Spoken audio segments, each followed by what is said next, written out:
Oh, you think I'd flap these wings thousands of miles for anything else? Armstrong, Canada's premier bird food. The reason birds fly north. Find Armstrong at Canadian Tire, Home Hardware, and other fine retailers. Or learn more at ArmstrongBirdFood.com. At Crown Rust Control, protection runs deep because every Crown Rust Control Center is owned by a local family who cares beyond business. Your Crown Rust Control is 100% committed to their product, to you, to their community, which is your community. Protecting you and what matters to you is equally important as protecting your vehicle. Did you know spring's the best time of year to protect your vehicle from rust? For a special spring offer, find your local family-owned Crown Rust Control Center at crown.com. Of all the things that Timber Mart can lend a hand to build, community ranks among the most important. And with the Timber Mart Local Leaders Initiative, we strive to recognize those dedicated to making their hometowns a better place to live, work, and play. From now to June 25th, you can vote to select our grand prize winner. They'll receive a $10,000 grant to support their outstanding initiative as Timber Mart's Local Leader of the Year. To vote, visit local-leaders.com. Timber Mart, Canada's building center. Find out who will move on to the UEFA Champions League semifinals on SiriusXM FC. Arsenal shocked the world, dominating the defending champions 3-0 in a first-leg masterclass. What a night for Declan Rice! But count out Real Madrid at your own peril. If there's any team that can pull this off, it is the most decorated European side of all time. Real Madrid, Arsenal, tomorrow at 3 Eastern on SiriusXM FC 157 and the SiriusXM app. After the game, join us on MLB Network Radio. We're talking baseball with you all season long on SiriusXM Channel 89 and the SiriusXM app. Net Radio Network. I think great spring for one, but made some adjustments with kind of his mechanics and understanding how he moves and how he can move efficiently, and hopefully unlocking some things with Pop and Lou and Hunter to where he can do that consistently. I think that he always kind of poses a power threat. He really, I think, is starting to understand how to use his athleticism, if that makes sense. He's strong as they get, and there's benefits for him to playing every day. And I think that was part of the messaging when we did tell him he didn't make the team, and he's going to get a chance to play while he's here, while Nate's out. So hopefully he can kind of pick up where he was in spring, because he was pretty damn good. That was Blue Jays manager John Schneider talking about the call-up of Addison Barger. He's with the Blue Jays right now because Nathan Lucas went to the paternity list. And Chris, it's a big opportunity here for Barger, even if it's a couple days, to be with the Blue Jays. Yeah, what I saw in spring training from Addison Barger was really great. He's not trying to do too much like he did at the beginning of his call-up last season. It was... I always said he had that violent swing, and having that violent swing is fine, but you have to swing at the right pitches, and you have to have the right idea up there. I think he was trying to do too much early last year. In spring training, he kind of figured it out. He looked like a big leaguer, made good decisions up there. I'm excited to see what he can do this season. Barger in the starting lineup, and let's get to that starting lineup first with the visiting Atlanta Braves managed by Brian Snitker. Well, leading off for the Atlanta Braves is Michael Harris II. He'll play center field. Batting second is Austin Riley. He'll be at third base. Batting third is Matt Olson. He's at first base tonight. In the cleanup spot is Sean Murphy. He's DHing. At second base is Ozzie Albies. He'll be batting fifth. Batting sixth is Drake Baldwin. He's doing the catching. In left field, batting seventh is Eli White. Hitting eighth is Jared Kelnick. He's in right field. And at shortstop, batting ninth, is Nick Allen. On the mound is righty Spencer Schwellenbach. For the Toronto Blue Jays, leading off is Bo Bichette. He's at shortstop. At first base, batting second is Vladimir Guerrero Jr. DHing tonight, batting third, is Anthony Santander. In the cleanup spot is Andres Jimenez. He's at second base. Behind the dish, batting fifth, is Alejandro Kirk. Batting sixth is Will Wagner. He's at third base. In right field, hitting seventh is Addison Barger. Hitting eighth is Miles Straw. He's in center field. And batting ninth, Alan Roden. He'll be in left field for tonight's ball game. On the mound is Kevin Gausman. We'll get to Gausman in a moment. First, a look at the Bet365 standings. At Bet365, you can watch thousands of live games, build your own bet, and can even make a bet while the game's still being played. 19 plus. Play responsibly. Ontario only. The Yankees open today 9-7 atop the East. The Blue Jays 9-8, half a game back. The Rays are 8-8, with the Red Sox in 4th at 8-10, and the Orioles in 5th, 6-9. The Braves still in the basement of the National League East, 5-11, 6 games back of the 11-5 New York Mets. Kevin Gausman out on the hill right now at Rogers Center, 1-1 this year with a 2.33 ERA and 19 1/3 innings pitched. And we saw his best in his last start. Pitched at Fenway Park against the Red Sox on April 9th. 8 innings, 4 hits, 1 run. It was unearned. Walked none, punched out 10, and got a bunch of them on his four-seam fastball. Well, he essentially had those 10 strikeouts on his four-seam fastball, and the reason why was because he was locating it really well. Literally, wherever he wanted to throw that baseball, he did. And I'd love to see that tonight, but against this team, against the Atlanta Braves, a team with a lot of power, you have to mix in the slider. You have to mix in that good split finger, something he didn't really do in his last start. But if that fastball is being located as well as it was, I think he's still going to be pretty good. Gausman wraps up his warm-ups and tosses down to second base. The Blue Jays in all white uniforms today. And again, Jackie Robinson Day around Major League Baseball. So everyone wearing a blue 42 on their back on both sides. The Braves are in their road grays. And Michael Harris, the second, will lead off, a left-handed hitter.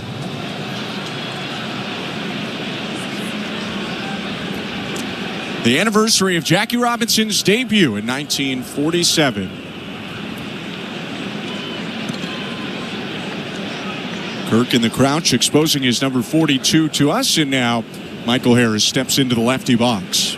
Gausman bouncing that left foot, kicks and fires. Swing and a miss, strike one, 95 right by him to get this game underway. That's a good fastball right there, just attacking the strike zone. Michael Harris II, just swinging right through it. Time of the first pitch today, 7:08. The 0-1. Called strike, 0-2. Roof is closed. It's 5 degrees right now in downtown Toronto. No balls and 2 strikes. Gausman set at the belt. And his 2-strike offering. Swing and a line drive, right field, backing up Barger, leaping catch on the warning track. Welcome back to the Bigs. Addison Barger, tough play for the first out. Yeah, really nice play. Michael Harris II hit that ball really hard.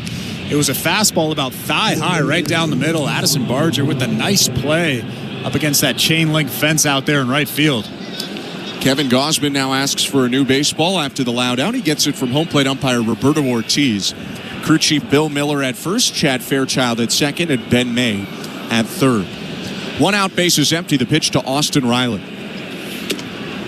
Called strike.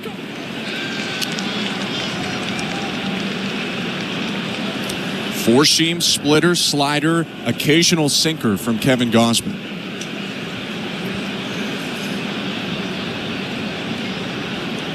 His 0-1. High, 1 ball, 1 strike. Kevin Gausman's thrown 6 pitches in this ball game so far. He's thrown 6 fastballs. It's a little old-fashioned. Establish the heater early and then start mixing it up the deeper you get in. The 1-1.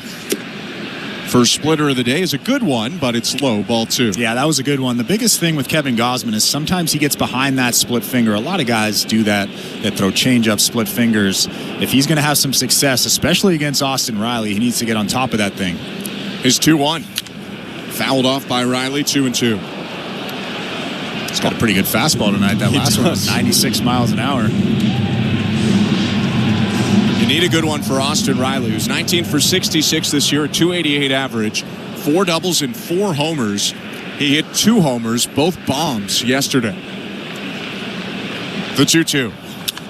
Grounded foul, third base side, just got out of play, and that is to the good fortune of Kevin Gausman. Yeah, Austin Riley didn't hit 2 homers last night. He crushed 2 homers last night. 2 beautiful swings from him. Second one was over 440 feet to left center.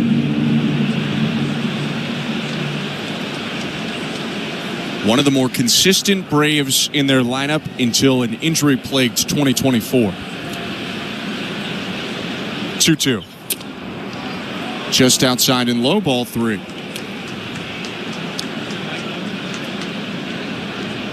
You look back at 21 to 23 for Austin Riley. At least 33 homers each year, at least 93 RBIs each year, and at least 159 games played each season.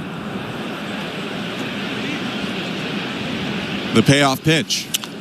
Hit on the ground to third, foul again, and just barely foul again. And how about 22 and 23? Nearly identical seasons.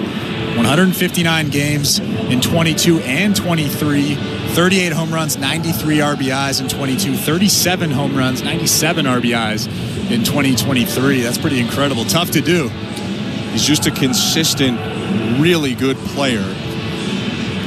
Look at the on-base percentage, too. 349 in 22 and 345 in 23. That's pretty incredible. Where'd the 4 points go? Couple of walks, maybe. Full count, 1 out, bases empty, top of the first inning. Gausman in a battle with Riley. He kicks and offers. Fouled back. It's first inning brought to you by Armstrong Bird Food. Armstrong Bird Food, the reason birds fly north. Feeding Blue Jays since 1986. Visit ArmstrongBirdFood.com. I just said a couple of walks, but it is a couple of walks. Yeah, 59 and 57. Last year, though, on the injured list twice, numbers dropped a little bit. 3-2. Fouled right back. Pretty good battle here. Good foul ball, but from Austin Riley. A tough fastball on the black inside. He's given him all 4-seamers and splitters. You wonder if he thinks about that third pitch, the slider, just to mix it up. I don't know. He's really locating the fastball well right now. Another 3-2. Hit foul into the Blue Jays dugout on a line. It looked like the splitter from Gausman floated a little, but it was in enough that Riley couldn't do anything with it. That's the 10th pitch of the at-bat. He just fouled away. Alejandro Kirk was actually, I don't know if he was faking us out or he really wanted Kevin Gausman to throw that thing elevated, but he had the glove at the top of the strike zone. 3-2 once more is lifted to right. Barger going back at the warning track, looking up. That one's gone. Third homer already this series for Austin Riley, who went down and got that splitter. It's 1-0 Braves. Well, that shows just how strong Austin Riley is. That was a tough pitch below the strike zone, and he golfed that thing the other way into the bullpen in right field. That is a tough home run on a tough pitch. He was leaning over and out across the plate as he hit it. That's not the typical swing you see of a guy hitting a ball out of the yard, but Barger immediately started tracking back, and for Riley, it's his 5th homer of the year. 1 out, 1-0 Braves, and the pitch to Matt Olson. Called strike.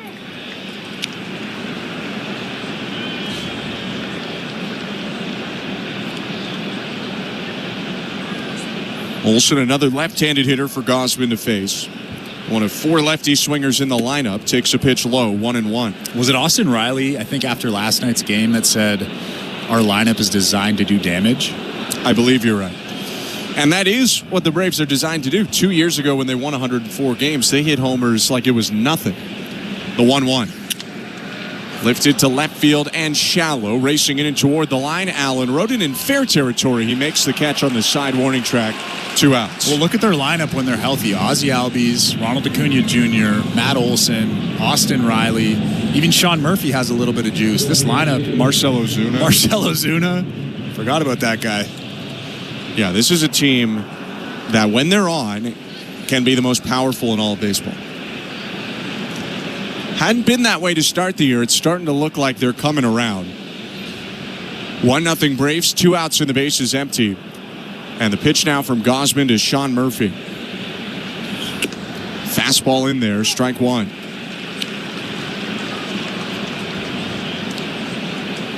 You go back to that 2023 team when they really clicked for 104 wins. They hit 307 home runs as a team.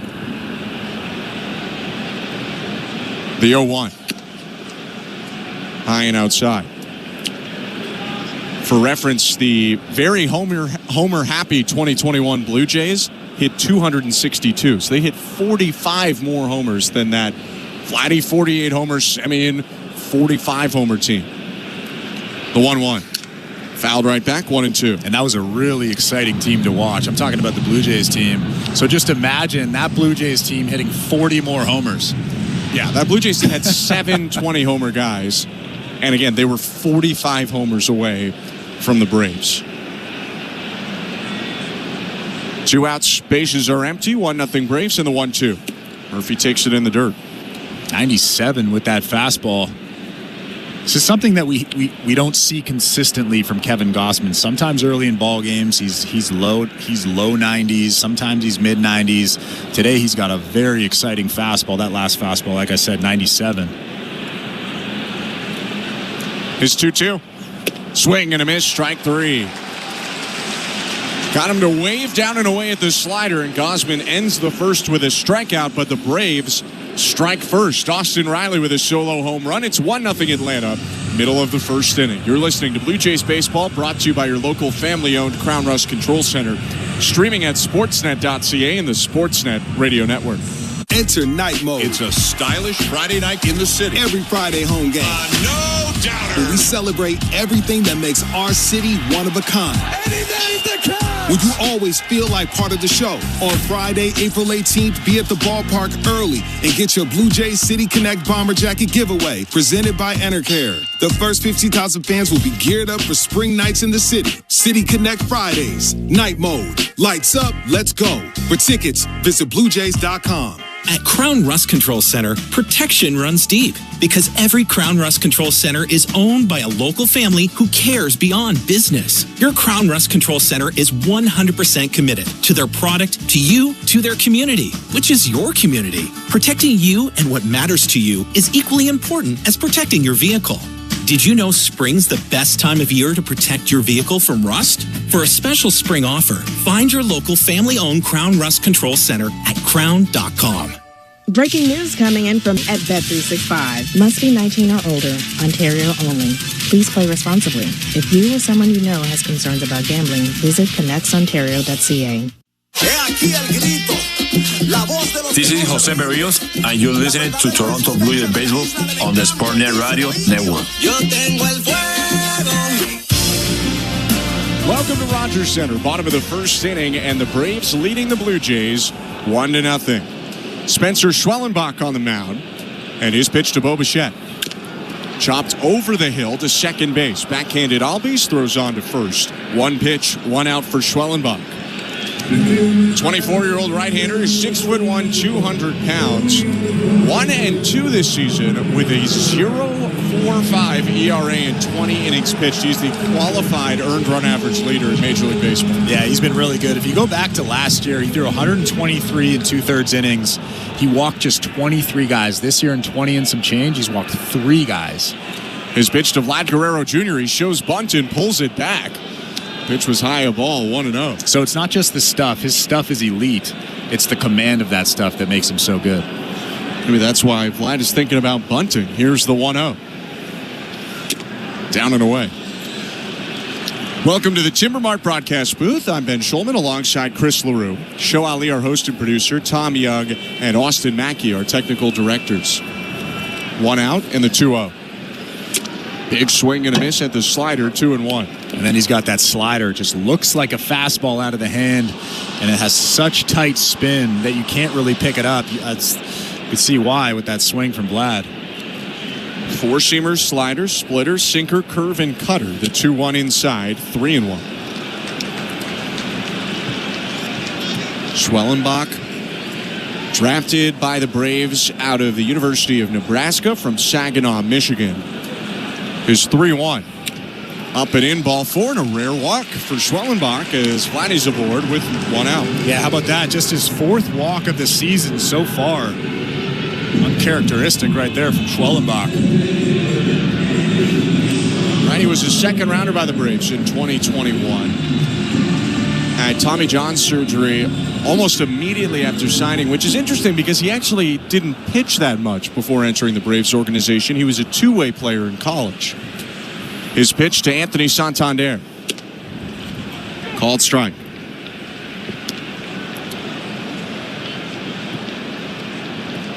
For the first 2 college seasons, he was almost exclusively a position player, Schwellenbach, mostly at short, a little bit of corner infield also. From the stretch, the 0-1. Swing and a fly ball. Harris started back, now racing forward, and that one's going to get down for a base hit. Guerrero went most of the way to second, so he gets in there safely. And a little bit of luck there for Santander with a single, 2 aboard with 1 out. Yeah, it was a big swing, so it faked out Michael Harris in center field. Santander broke his bat. I think he got jammed and then kind of dumped it in front of him in center field. But that's a big break for the Toronto Blue Jays and Anthony Santander. It was a cutter that just ran in toward the handle. A little piece of the bat flew away as he hit it. First and second, 1 out. 1-0 Braves. The pitch to Andres Jimenez. Swing and a miss, strike 1.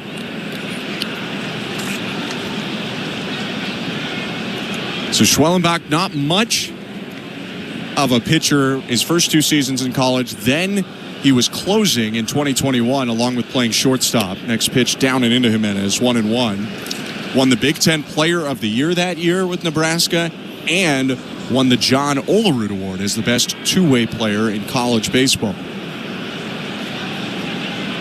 A look at second from the righty, the 1-1. Inside, 2-1. And then the Braves said, "You're a starter." He made 24 career minor league starts and got called up from Double-A. Brian Snitker said today he didn't even really know who he was until he showed up in his office. He said he knew the name. He had no idea what he looked like. He wasn't in big league camp last year. This year was his first big league spring training as the righty steps off. He probably didn't know how to pronounce his name either. It's a long one. 2-1 offering to Andres Jimenez. Down and in, ball 3. Schwellenbach paying a lot of attention to Guerrero at second base. It's kind of strange. Vlad's not going anywhere out there. Last 3 pitches, he's been looking at Vlad as he kicked to start his stretch motion. The 3-1. Called strike at the knees. Really good pitch at the bottom of that strike zone. Andres Jimenez didn't like that call, but that's about as good as it gets.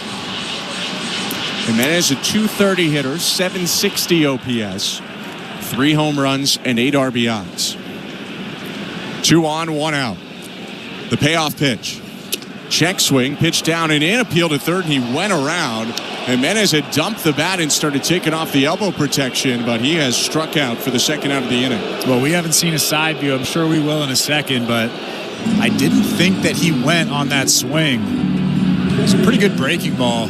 Yeah, he went. Andres Jimenez thinks that he didn't go. He'll go back to the dugout, look at that iPad, and realize that was a good call.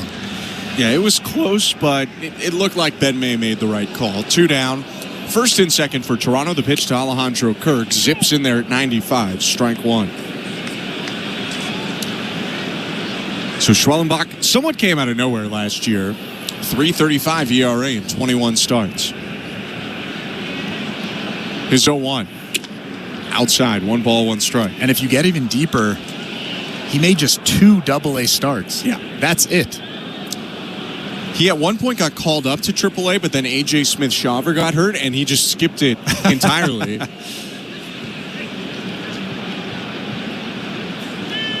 So that doesn't count. No. At least I don't think it counts. And it was an interesting first year. Obviously a really good year. Funny thing for Schwellenbach, he pitched better as a rookie against really good teams than against the more average to below average teams. Next pitch in the dirt, 2-1. Something he talked about in spring. He said, quote, "I'm trying to get to that point where I have that juice for every single game, which I'm kind of upset at myself for." You face the Mets, the Dodgers, the Phillies, and you feel a little extra. 2-1, hit on the ground to second. Albies picks it up.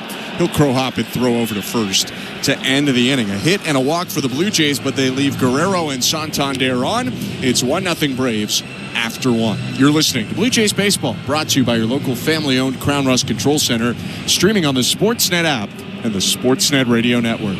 The temperature is rising. The flowers are blooming. And Happy Radio is here to make your days even brighter. Playing nothing but feel-good hits to put a pep in your step. Listen to our collection of Happy Radio channels anytime at home with the SiriusXM app on your phone, computer, Alexa, TV, or other internet-connected devices. From dramatic walk-offs. This ball is crushed into the trees. Grand slam. To jaw-dropping web gems. A diving catch over the shoulder by Johnson. College softball and baseball are heating up, and you can catch the action on SiriusXM. Hear live play-by-play from the nation's top conferences and powerhouse programs all season long. Stay connected to the action on SiriusXM or streaming anytime on the SiriusXM app. For a complete schedule of games, go to SiriusXM.com/sports. Fantasy Sports Radio is helping you win your fantasy leagues right now on Channel 87. Out of here! Shohei Ohtani connect. From in-season fantasy baseball management to daily fantasy basketball to getting you ready for the NFL Draft, Fantasy Sports Radio is here to help you dominate. We begin our quest for another championship right now. Winning is everything. It's it. It's all there is. Fantasy Sports Radio, your home for fantasy sports. Channel 87 and on the SiriusXM app. The Blue Jays are in flight, leading 3-0. Blue Jays fans, this is Ross Atkins, and you're listening to Blue Jays Baseball on SiriusXM. Sportsnet Radio Network. It's the second inning, presented by Bet365. At Bet365, you can bet live in-game on game props, totals, and the money line. Download the app and find out why it's never ordinary at Bet365. 19+, play responsibly. Ontario only. 1-0 for the Braves over the Blue Jays, top of the second inning. I'm Ben Schulman alongside Chris LaRue. Leading off in a wide-open stance is the switch hitter Ozzie Albies batting left. The pitch from Gausman. Outside, ball one. These two former teammates. Kevin Gausman spent halves of two different seasons with the Atlanta Braves. The 1-0. Inside 2-0. It's a pretty good trivia question. If you were gonna stump me on the air, ask me a Kevin Gausman Atlanta Braves question. Yeah, it's not the part of his career that many people remember. 2-0. Fouled off the glove of Kirk, 2-1. It's dealt over from Baltimore at the 18 deadline, so pitched the back end of 18 and the front end of 19. Really kind of the low point of his career. Posted a 4.77 ERA in 26 starts. Was let go by Atlanta, picked up and put in the bullpen by Cincinnati. 2-1 pitch, swatted to center field high in the air. Straw going back makes the catch. 1 out. That's a big first out for Kevin Gausman. A good fastball at the top of the strike zone. Ozzie Albies just hitting a weak fly ball to center field. Gausman has looked strong so far, but Austin Riley won an 11-pitch battle with him in the first. Hit it out to right field to make it 1-0 Braves. And we didn't think that ball was getting out. I thought that was going to be a lazy fly ball to right field. It just kept going and going. 1 out, catcher Drake Baldwin up. The pitch is chopped to the left side past the dive of Will Wagner into left field. Baldwin beats the shift with a first pitch single with 1 out. You could tell that Baldwin was trying to go that way. He saw that Will Wagner was shaded towards second base, playing really in the hole between short and third. It's actually a pretty nice piece of hitting. Wagner way off the line, tried his best to corral it, even if he got that ball. No chance he was getting Baldwin out at first. So a runner on with 1 out. Here's Eli White. Wagner covered in dirt now, playing in at third. The pitch. Swing and a miss. Behind 95 was White. It's 0-1. I'd stay right there. I'm not throwing anything soft. Eli White was way behind that fastball. Just locate that thing either up or in. Eli White probably has no chance. White 2 for 10 on the season. The pitch. Hit foul, drove the fastball inside to get ahead 0-2. Didn't mean to. He missed his spot. They were trying to go away with that fastball. It's a good miss, though.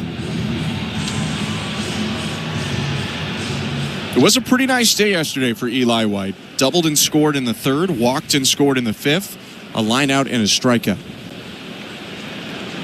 Gausman's 30th pitch of the day. Fouled off the glove of Kirk. They'll do it again. I like that. Stay hard.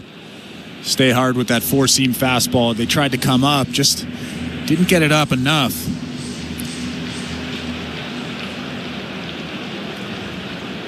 Gausman pulls on the brim of his cap, now sets at the bell.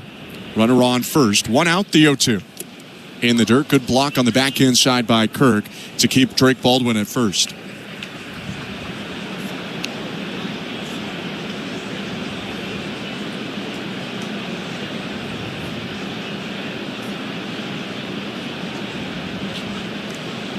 White, an 11th rounder by the Oakland Athletics in 2016. Then as a shortstop, today's in left field. 1-2. Swing and a miss, strike 3. Got him on this splitter. Second strikeout of the day for Gausman and 2 down. Well, that's the best split finger of the night so far from Kevin Gausman. Looked like a fastball and just dove below that strike zone. Eli White really had no chance. What a pitch.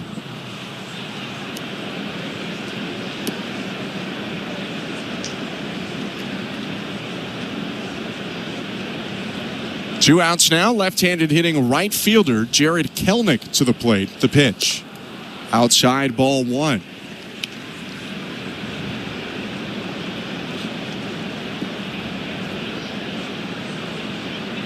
At one point, one of the top prospects in Major League Baseball with his third organization. The 1-0. Swing and a miss. I'm wondering if Kevin Gausman's pumped up for his start against one of the game's best young pitchers. I'm not even joking. Could be. Very much could be. Yeah.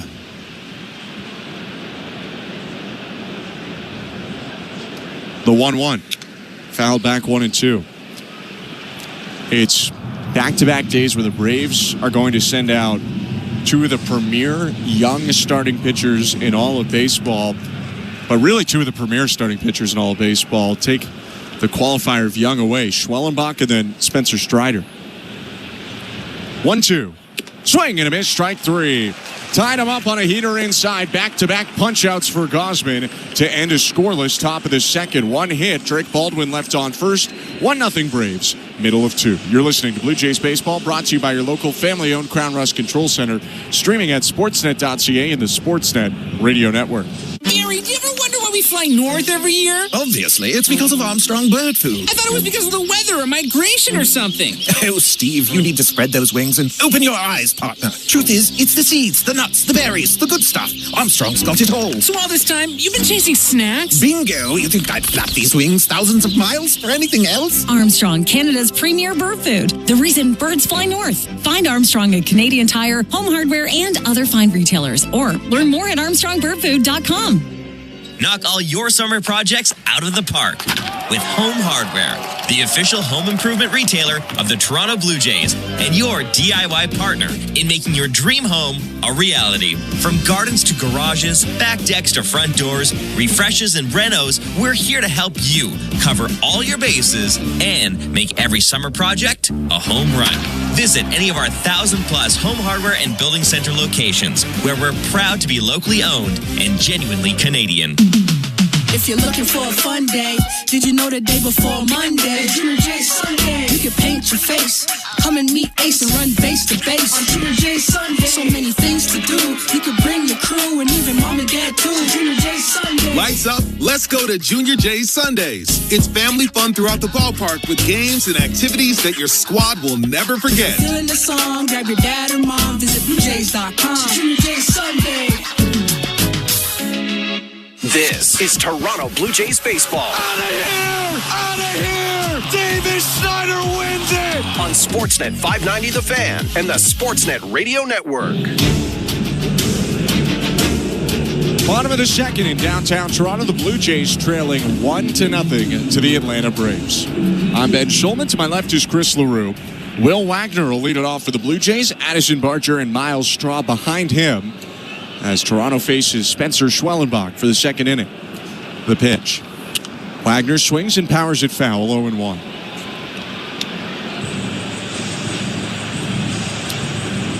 It's been an up-and-down start to the season for Will Wagner. 8 for 40. Pair of doubles, 2 RBIs. Swings at the 0-1 and hits it over the mound. The shortstop, Allen. High hop, he brings it in, throws to first. 1 out. Schwellenbach actually tried and then thought better of it to catch that ground ball with his bare hand and then quickly pulled it back, letting Nick Allen make the easy play. But as a pitcher, you always want to try to grab it. Obviously, you don't want to grab it with your bare hand. Anything could happen if you do that.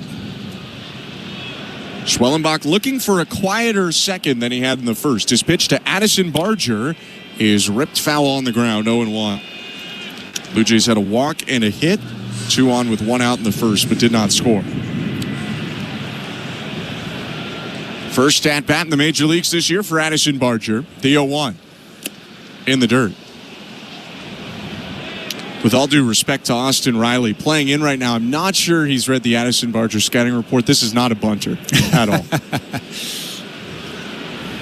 The 1-1. Swing and a miss. Got him out in front of the slider. 1-2. Although if he was a good drag bunter, it'd be an easy base hit for him right now. Barger, the bulky right fielder today, steps in. Called up today because Nathan Lucas went on the paternity list. The 1-2 in the dirt. 2 balls, 2 strikes. I was talking earlier about his good spring training. Addison Barger hit .367 with 3 homers and 6 RBIs in spring training.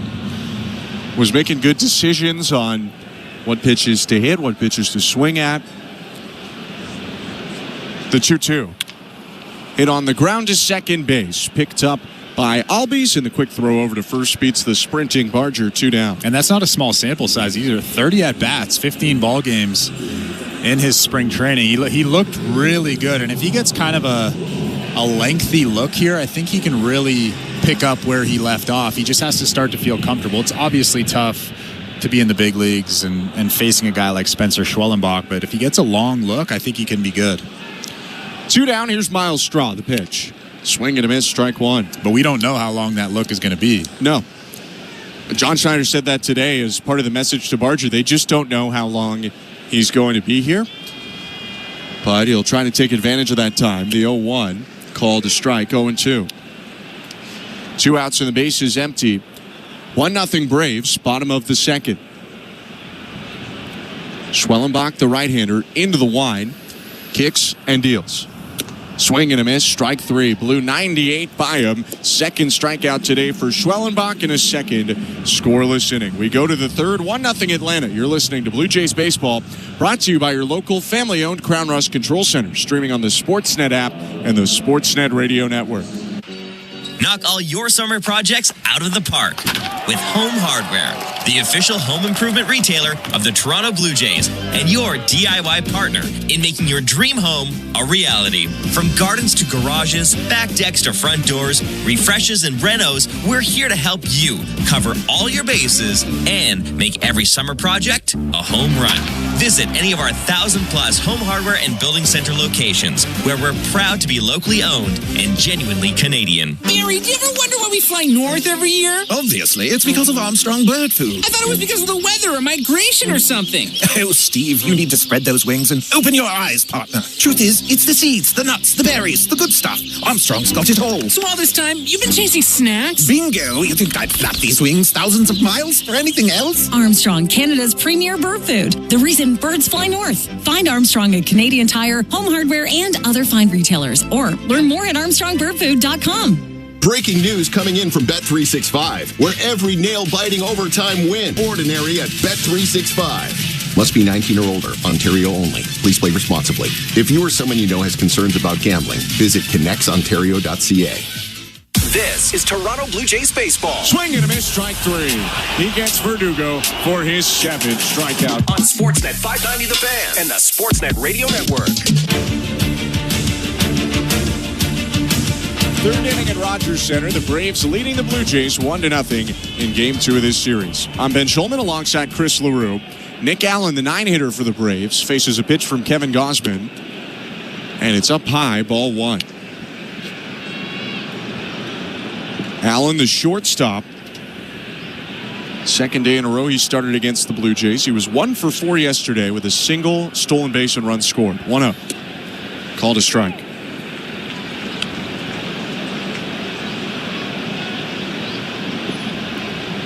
Nice start to his year. .313 average in 32 at-bats. That's 10 hits.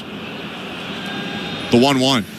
Swing and a bouncer through the 6-hole and into left field, a base hit. That's a really nice piece of hitting. Pulling those hands through. It was a tough fastball on the black inside, and Nick Allen was able to just get it through that hole on the left side. He doesn't hit for a ton of power, but he acts as almost the perfect second leadoff hitter for the Braves, getting on enough to now set up the top of the order with runners on base. Well, we saw that yesterday. He got a nice base hit yesterday, really pulled those hands through. He's got a pretty quick swing, short, compact. So he's on first. Michael Harris to the plate, the leadoff hitter. The pitch from Gausman, called strike. abbreviated leg kick there, and he delivered a 92-mile-per-hour heater on the outside edge.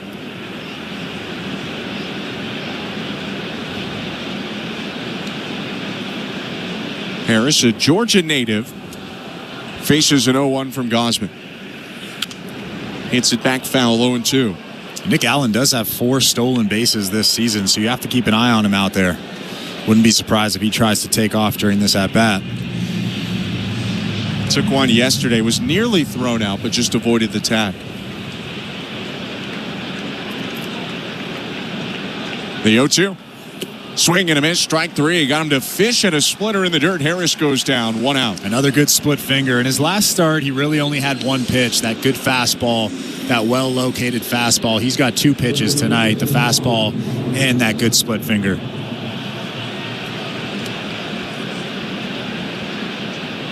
Second strikeout he's had on the splitter. He's got 2 on the splitter, 1 on the slider, 1 on the four-seamer so far. All swinging. Turn and throw to first. Allen back with a dive before Gausman throws a pitch to Austin Riley. This third inning is brought to you by the local family-owned Crown Rust Control Centers in Metcalfe and Winchester, Ontario. Crown is proud to be Canadian-owned and operated since 1986, so protect your vehicle from rust today at your local Crown Rust Control Center or visit crown.com. Crown, Canada's #1 rust protection. First pitch to Riley, called a strike, 0-1. Austin Riley, very dangerous so far in this series. He has homered 3 times in 5 at-bats.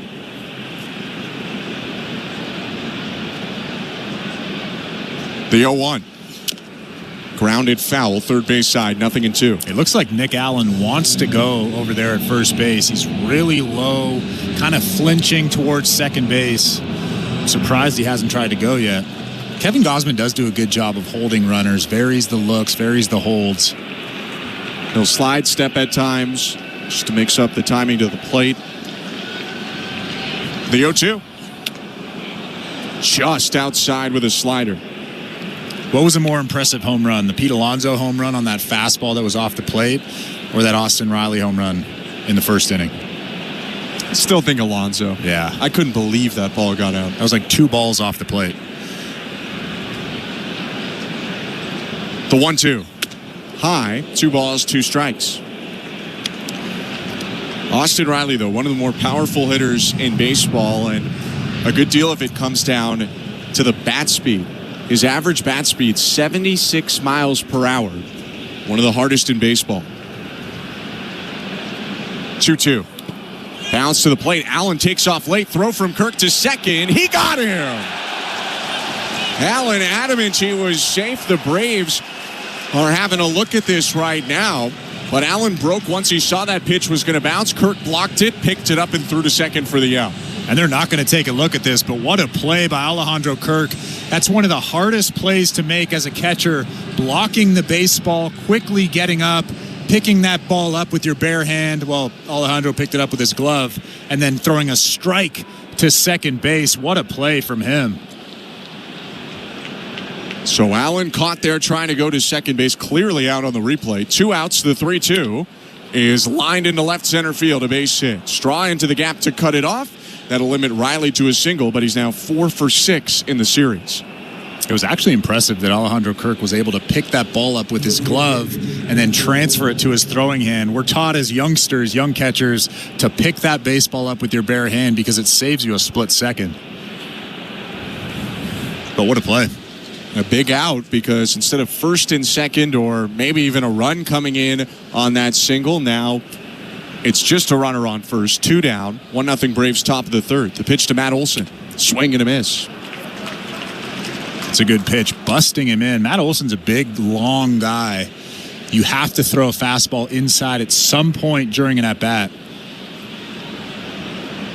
A ton of power when he's right, but he's off to a tough start to the year, batting below 200. The 0-1. Swing and a miss. Went inside again with the heater, 0-2. Matt Olson, 6'4", 225 pounds, long arms. Those 2 first fastballs inside on the black, 2 great pitches. Olson led Major League Baseball in 2023 with 54 homers and 139 RBIs. He set the Braves' single-season home run record that year. The 0-2. Just down and away. And any other season would have had an MVP. Well, maybe not any other season because Shohei is still alive. But. Right. Well, he lost out on MVP to his own teammate that year, Matt Olson, Ronald Acuna Jr. Right, that's right. 40 homers, 70 stolen bases. The 1-2. Swing and a miss, strike 3. Gausman gets him on the splitter, make it 5 punch-outs today in a scoreless inning with a little bit of help from his catcher, Alejandro Kirk. No runs, 2 hits, 1 left. 1-0 Braves, middle of the third. You're listening to Blue Jays Baseball, brought to you by your local family-owned Crown Rust Control Center, streaming at sportsnet.ca and the Sportsnet Radio Network. Busted Open hits the road with live on-site coverage of WrestleMania 41 from Las Vegas. Beginning Thursday, April 17th, join Dave LaGreca, Mark Henry, Tommy Dreamer, and Bully Ray at special events in and around the city, including Circa Hotel and Casino, WWE World, and more. Big-time guests and the best pro wrestling takes in the world from the best in the business. Busted Open, live in Las Vegas, only on Fight Nation, Channel 156. Every night after the final out, the Round Trip Roundup brings you the scores, highlights, and analysis from every game across Major League Baseball, all in less than 30 minutes. Swung on and missed, strike 3 and a no-hitter. It's the perfect way to get caught up on all the night's biggest home runs and best performances. And a high drive, deep right center. It's the Round Trip Roundup on MLB Network Radio every night on SiriusXM Channel 89 and every morning on the SiriusXM app. VSiN, the sports betting network, is back on SiriusXM. Go to channel 158 for informed wagering and fantasy advice from familiar voices like Gil Alexander, Paulie Howard, and Mitch Moss. Plus, SiriusXM mainstays Adam Shine, Rich Gannon, and the guru, John Hansen. We're getting you ready for the upcoming games with a finger on the pulse of the latest news and the moving lines and odds. VSiN, the sports betting network, is now on SiriusXM 158 and on the SiriusXM app. 24/7, 365 coverage of all things NASCAR. All things NASCAR happens exclusively on SiriusXM NASCAR Radio, Channel 90.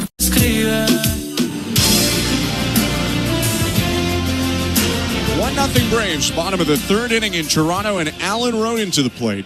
The pitch from Spencer Schwellenbach is hit in the air down the left field line. That one's slicing foul into the seats. Welcome to the Timber Mart broadcast booth. When it comes to home improvements, Timber Mart has the expert advice and the right products at the right price, so you won't find yourself out in left field on your next DIY project. Game on, home team. Timber Mart is Canada's building center. I'm Ben Schulman alongside Chris LaRue. Show Ali is our host and producer tonight. Tom Young and Austin Mackey are technical directors. 9-1-2 for the Blue Jays this inning. Rodin, then Bo Bichette, and Vlad Guerrero Jr. The 0-1. Swing and a liner left center field. White on the run toward the gap. It's over his head and bouncing up against the wall. Rodin is second base. He'll stop there with a leadoff stand-up double. Well, that was just a spinning cutter over the middle of the plate. And Alan Rodin, as he's done so often in 2025, just hammers that thing the other way. What a swing. One of the harder hit balls of the year for Alan Rodin, 104 miles an hour off the bat. Such a professional approach up there. I love it. 1-0 Braves, a runner in scoring position, nobody out for Bo Bichette. A look at second from Schwellenbach, the pitch. Swing and a miss, strike 1. Bo 0 for 1. Schwellenbach got him to ground out on the first pitch of the bottom of the first inning to second base. The 0-1. Outside, 1 ball, 1 strike. Bo seems to be antsy on first pitches over the last few days. Seems to be really trying to jump at them like that first pitch there from Schwellenbach.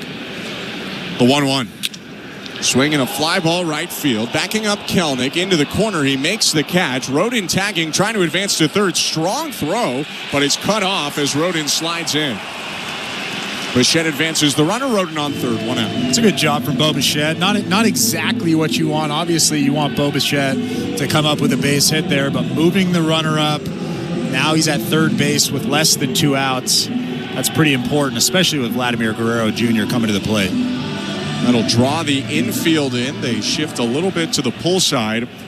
Outfield is going to play to the opposite field. Michael Harris walking toward right center. One out, Rodin on third. 1-0 Braves. And the pitch to Guerrero. Inside, ball one.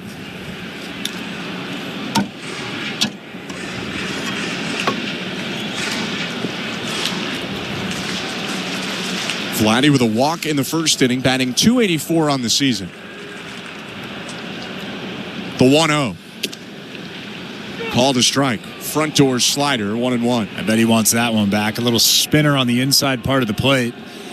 Not where Schwellenbach wanted it, and Vlad is questioning his choices right now.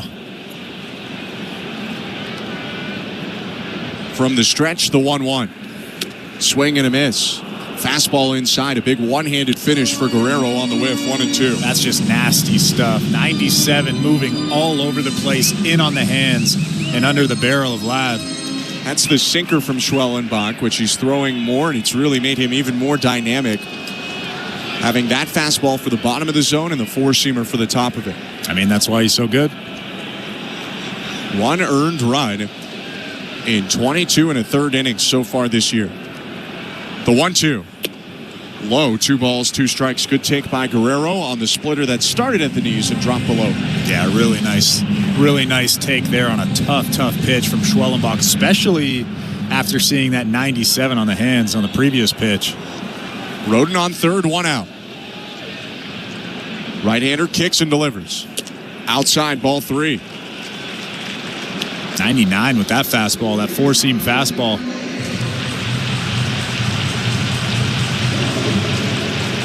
He's got a live arm. 24-year-old who in pitching years is even younger than that. Getting the old-fashioned finger signs from his catcher, Drake Baldwin, the 3-2. Poked on the ground at third. Jumping stop Riley. Throw to the plate. Not in time. Rodin slides under the tag. Guerrero safe at first on an RBI, fielder's choice. It's a 1-1 game, bottom of the third. Well, Alan Rodin was going on contact there, and luckily that was a high chopper that Austin Riley had to jump for. Pretty nice play from him over at third base.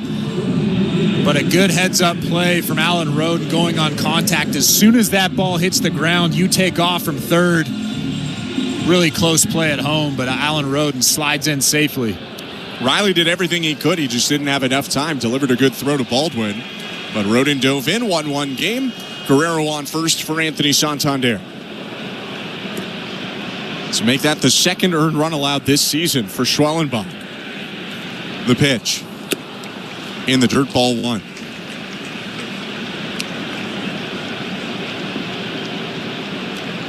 And it's not like Schwellenbach has faced some weaker teams so far. He went to San Diego to start his year, then home to Miami, and then home to the Philadelphia Phillies. The 1-0. Inside, 2-0. He absolutely dealt against Miami, though. 8 innings, 2 hits, no earned runs, no walks, 10 strikeouts. And look, do they have high expectations this year? No, but the Marlins are 8-7. It's not like they've played terribly to start the year. 2-0, Guerrero takes off, and the pitch is popped up. Vladdy puts on the brakes, heads back to first in shallow left center. It's going to be caught by Eli White, who almost ran back to his old position as shortstop to make the play. 2 down. And Vladimir Guerrero Jr. had that bag stolen.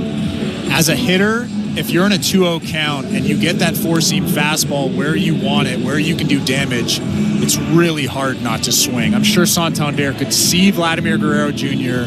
stealing that bag with ease, but your pitch is sitting right there. What do? He swung at it. Exactly. Bottom middle. You have to swing at it. 2 down. And the pitch here to Andres Jimenez.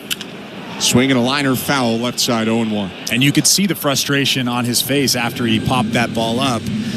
Not only because he didn't allow Vlad to get to second base, but he got his pitch, and he didn't do damage on it. Andres Jimenez 0 for 1 today with a strikeout. Guerrero on first, 2 down. The pitch. Hit on the ground right at the second baseman. Albies reaches down and picks it up, throws to first to end the inning. The Blue Jays tie it up. Alan Rodin with the leadoff double, and Vladimir Guerrero Jr. knocks him in on a fielder's choice. 1 run on 1 hit, 1 left. 1-1 game. We're going to the 4th. You're listening to Blue Jays Baseball, brought to you by your local family-owned Crown Rust Control Center, streaming on the Sportsnet app and the Sportsnet Radio Network. The NFL Draft is coming, and the place for the latest information is SiriusXM NFL Radio. This guy's decision-making is impressive. Our experts will tell you what your team needs. They've got to get better around Geno Smith. And which players will make an impact. Cleveland, they might already say the number one's going to be Ward, so we got to be prepared. Who do we like it to the most? SiriusXM NFL Radio gets you ready for the NFL Draft on Channel 88 in the car and on the SiriusXM app. Baseball is back. It's former general manager Jim Duquette, and every Sunday on the front office, we have you covered on everything happening across Major League Baseball. That's right, Duke. It's former big league GM Jim Bowden. Injuries, extensions, promotions, demotions, and trades. We'll have you covered on all the news. We'll bring you the front office perspective as the season heats up. Front office with Jim Duquette and Jim Bowden, Sundays at 10 a.m. Eastern on MLB Network Radio, Channel 89, and on the SiriusXM app. From dramatic walk-offs. This ball is crushed into the trees. Grand slam. To jaw-dropping web gems. A diving catch over the shoulder by Johnson. College softball and baseball are heating up, and you can catch the action on SiriusXM. Hear live play-by-play from the nation's top conferences and powerhouse programs all season long. Stay connected to the action on SiriusXM or streaming anytime on the SiriusXM app. For a complete schedule of games, go to SiriusXM.com/sports. Blue Jays fans, after this game, get back to what's really important. Your fantasy football team. We're talking about it right now on Fantasy Sports Radio, Channel 87, and the SiriusXM app. Sportsnet Radio Network. It's the fourth inning, presented by Bet365. Download the Bet365 app for today's baseball odds and find out why it's never ordinary at Bet365. 19 plus, play responsibly. Ontario only. 1-1 game. Kevin Gausman deals to Sean Murphy. Called strike. Thanks for tuning in on Jackie Robinson Day around Major League Baseball. I'm Ben Schulman alongside Chris LaRue. Blue Jays and Braves donning blue 42s on their back. Gausman kicks and releases. Check swing, called strike, 0-2.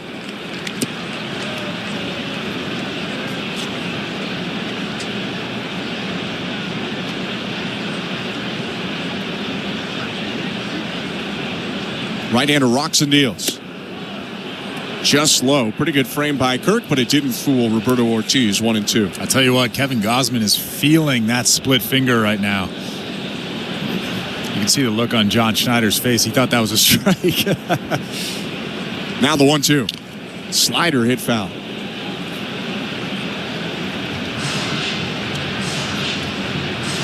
Last start was the best we've seen Gausman all year, but this start, stuff-wise, might be the best we've seen Gausman. He really has all three of his pitches working. That last slider was kind of a little spinner, but 1-2. Slider again outside. 2 balls, 2 strikes. But other than that, he has a good feel for the split, for the fastball, and then a decent feel for the slider, although that's never been one of his best pitches. Now the 2-2. Fouled back. Sean Murphy leading off for the Braves. Homered yesterday. He's hit 4 already this season in 23 at-bats. You see the movie Major League, Chris? I've never even heard of that movie. No, I'm just joking. You've obviously Of course. seen it. I watched it like 3 days ago. Really? Yeah. Well, more on that in a sec. The 2-2. Outside ball 3. So the wild thing, Rick Vaughn, played by Charlie Sheen, the closer, he can't throw strikes, and then he puts glasses on, and all of a sudden he's one of the best closers in baseball. Sean Murphy's got a little bit of a wild thing story going on right now. He's wearing rec specs, something he's never done in his major league career. 3-2. Swing and a high fly ball, deep right center field. Straw converging with Barger. Barger calls for it, makes the catch. 1 out. Murphy, driving down the road, started realizing he was squinting at road signs, having a little bit of a tougher time seeing things. Went to get his eyes checked out. They were like, yeah, you definitely need a prescription. So now he's wearing glasses during games after testing out contacts. And he said he's not really sure if that's why, but pretty good early returns, 4 home runs, and now 24 at-bats. Yeah, and he hit that ball pretty far, too. Probably 10 feet from the wall out in right field. There's something to it. 1 out, bases empty, and the pitch to Ozzie Albies. High and outside, ball 1. I had no idea where you were going with that story, by the way. It came back. I was like, there's no way he's acting in that movie. He's far too young. I don't even know if he was alive when that movie came out. The 1-0.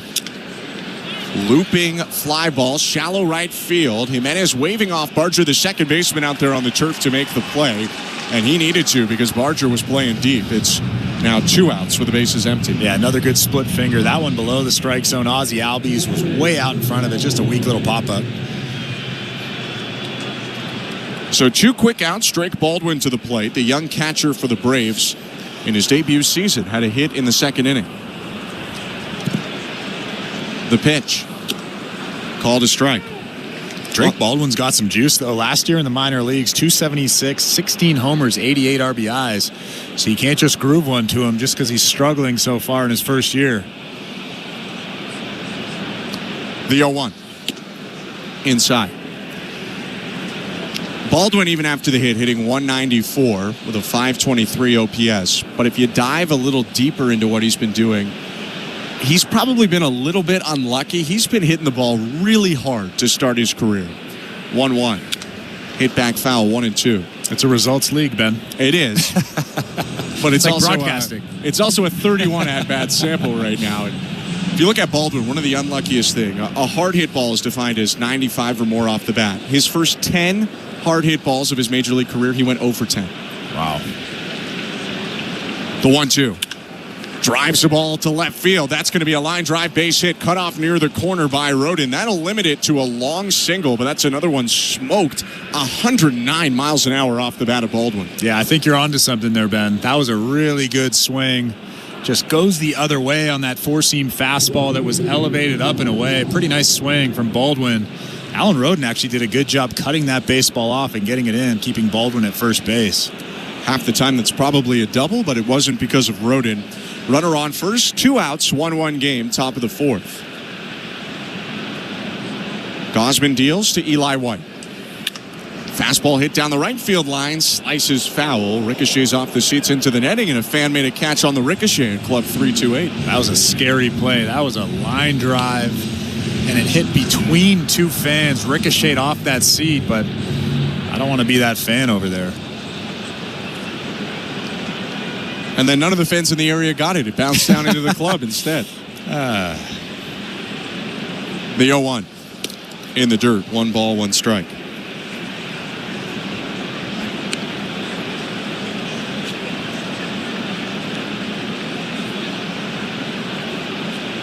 White, a right-handed hitter, bounces the bat off his right shoulder. Open stance on the toes of his lead foot. 1-1 pitch, driven to right center field. Straw on the run, and he'll make the catch just in front of the warning track to end the inning. No runs on a hit, no errors, 1 left, 1-1 game, middle of 4. You're listening to Blue Jays Baseball, brought to you by your local family-owned Crown Rust Control Center, streaming at sportsnet.ca and the Sportsnet Radio Network. At Crown Rust Control, protection runs deep because every Crown Rust Control Center is owned by a local family who cares beyond business. Your Crown Rust Control is 100% committed to their product, to you, to their community, which is your community. Protecting you and what matters to you is equally important as protecting your vehicle. Did you know spring's the best time of year to protect your vehicle from rust? For a special spring offer, find your local family-owned Crown Rust Control Center at crown.com. One of the best in the game at receiving the ball. He's about as good of a strike zone controller as the Blue Jays have. To a team of elite defenders, he is Captain Kirk, a game caller in unison with this pitcher. Does he ever have a knowledge of the strike zone? Framing pitches with precision and a steady hand. Kirk's done it again. Be one of the first 15,000 fans at the ballpark on Wednesday, April 30th to get your Alejandro Kirk bobble arm. For tickets, visit BlueJays.com. Lights up, let's go. Breaking news coming in from Bet365, and it's no surprise. Bet365 must be 19 or older, Ontario only. Please play responsibly. If you or someone you know has concerns about gambling, visit connectsontario.ca. This is Toronto Blue Jays baseball. Roddy rocks the ball to left field. The Blue Jays have gone back-to-back-to-back. Sportsnet 590 The Fan and the Sportsnet Radio Network. Braves 1, Blue Jays 1 as we get set in the bottom of the 4th inning. Welcome to the Timber Mart broadcast booth. I'm Ben Schulman alongside Chris LaRue. Alejandro Kirk, Will Wagner, and Addison Barger will hit this inning for the Blue Jays. All three 0 for 1, all three on groundouts against Spencer Schwellenbach. His pitch. Hit on the ground, left side. Backing up the third baseman, Riley reaches to his left to snare it, throws on to first. One pitch, one out. The Out-of-Town Scoreboard is brought to you by St. Louis Bar and Grill, 100% Canadian-owned and operated since 1992. Every Tuesday night, wings are just half price. Visit stlouiswings.com for details. You are welcome. Ben, what do you got for me? Couple AL East games right now. First, the left-handed hitter Will Wagner up, and the pitch from Schwellenbach. Called a strike. The Yankees beat the Royals yesterday, hitting, it felt like, 1 million solo home runs. Royals are up 2-0 on New York early. Solo homer from MJ Melendez and a double from Bobby Witt Jr. as Wagner fouls off the next pitch. It's 0-2. So 2-0 Royals over Yankees, top of the fifth. Cleveland is leading Baltimore 1-0 at Camden Yards, bottom of the fourth inning. Run was driven in by Jose Ramirez. Next pitch in the dirt to Wagner. 1 ball, 2 strikes. And the other AL East game, after the Rays absolutely annihilated the Red Sox yesterday, it's the Red Sox up 6-1 on the Rays in the bottom of the fourth inning in Tampa Bay. 1-2. Wagner hits it deep down the right field line, foul. He was all over that splitter, but a little bit out in front. And Walker Buehler pitching for the Red Sox in that ball game, 3 1/3 innings, giving up just 1 hit so far. Is he going to be a stud again? He had a tough start, but he looked really good against the Blue Jays in his start. And he's looking good again. The 1-2. Swing and a miss, strike 3. Wagner goes down, 2 outs. Schwellenbach is looking really sharp right now. Hit a couple of speed bumps in that first inning, but he is making pitches right now. Even last inning when he gave up that run, he was still making good pitches. His stuff is sharp. Fastball up to 99 miles an hour. Just got his third strikeout of the day. His pitch to Addison Barger. Outside, ball 1. We mentioned the spring numbers for Barger at AAA in 12 games, 8 for 38, 2 doubles, 2 homers, 7 RBIs, and 5 walks. The 1-0. Swing and a high pop-up just back of second on the outfield turf. The shortstop, Allen, right beside Ozzie Albies, catches it, bumps into his middle infielder, and ends the inning. 1-2-3 for Schwellenbach. 1-1 game as we go to the fifth. You're listening to Blue Jays Baseball, brought to you by your local family-owned Crown Rust Control Center, streaming on the Sportsnet app and the Sportsnet Radio Network. Here's what's happening on SiriusXM Sports. NBA play-in games have arrived for the right to gain entry into the traditional playoff bracket. A couple of 7-8 matchups with the Magic hosting the Hawks, followed by the Warriors home for the Grizzlies. It's a play-by-play doubleheader beginning at 7:30 Eastern on your 24/7 home for postseason hoops. SiriusXM NBA Radio Channel 86 and on the SiriusXM app. SiriusXM Sports. Wherever you are, your team plays here. Fantasy Sports Radio is helping you win whichever fantasy sport you play. Right now on Channel 87 and always on the SiriusXM app. From dramatic walk-offs This ball is crushed into the trees. Grand slam. to jaw-dropping web gems, A diving catch over the shoulder by Johnson. college softball and baseball are heating up, and you can catch the action on SiriusXM. Hear live play-by-play from the nation's top conferences and powerhouse programs all season long. Stay connected to the action on SiriusXM or streaming anytime on the SiriusXM app. For a complete schedule of games, go to SiriusXM.com/sports. Fantasy Sports Radio is helping you win your fantasy leagues right now on Channel 87. Out of here. Go Otani Connect. From in-season fantasy baseball management to daily fantasy basketball to getting you ready for the NFL Draft, Fantasy Sports Radio is here to help you dominate. We begin our quest for another championship right now. Winning is everything. It's it. It's all there is. Fantasy Sports Radio, your home for fantasy sports. Channel 87 and on the SiriusXM app. Radio Network. Top of the fifth, pitcher's duel right now at Rogers Center. It's a 1-1 game, and Gausman and Schwellenbach are just going back and forth. I'm Ben Schulman alongside the former Major League pitcher Chris LaRue. The pitch to Jared Kelnick is called a strike, 0-1.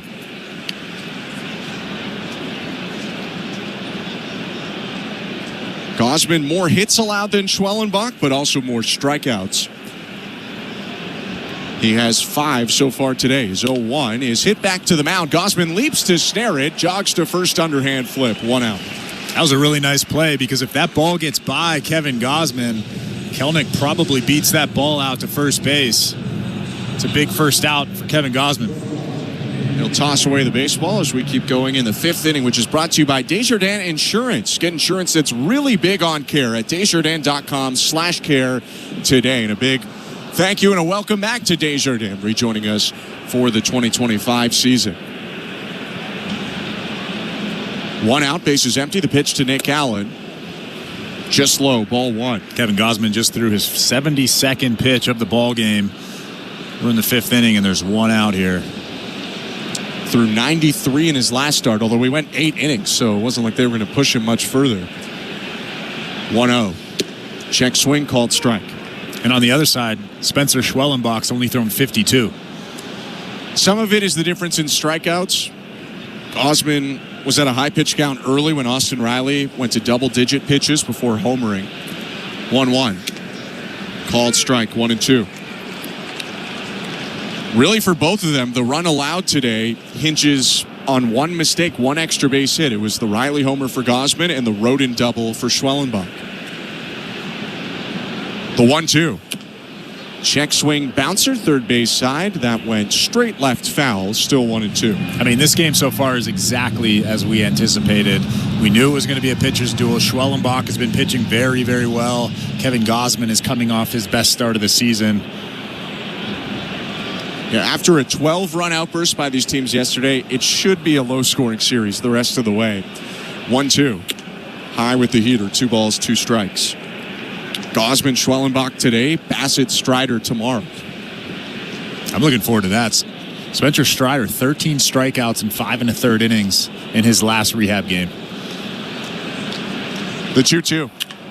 Swing and a high fly ball, shallow center field. Straw jogging in. Jimenez going out, and Straw will make the catch and flip it back to his former Cleveland Guardian teammate. 2 down.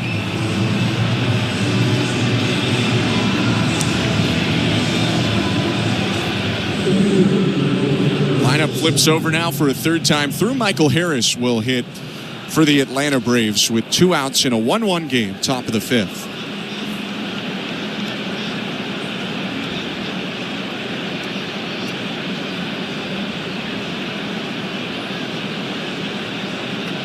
Gausman rocks and deals. Hit back foul, 0-1. Let's take a quick peek at the St. Louis Bar and Grill out-of-town scoreboard.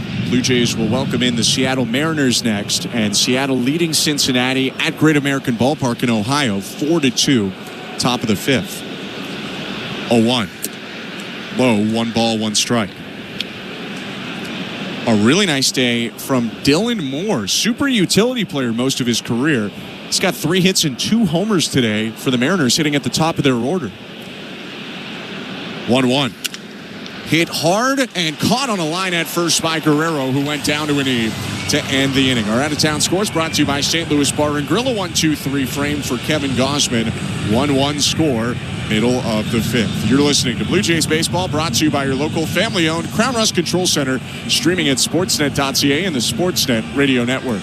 I'm Katie Nolan, and I have a new podcast called Casuals. It's a podcast for people who like sports a normal amount. Casuals is a twice-a-week hang with me and my friends from across comedy, sports, and entertainment, where we talk about all the funny, weird, interesting stuff happening in and around the world of sports. So whether you're a diehard fan or just vaguely sports curious, Casuals is the podcast for you. You can find Casuals on the SiriusXM app, Pandora, or wherever you get your podcasts. And don't forget to follow the show so you never miss an episode. Give it a try. What's the worst that could happen?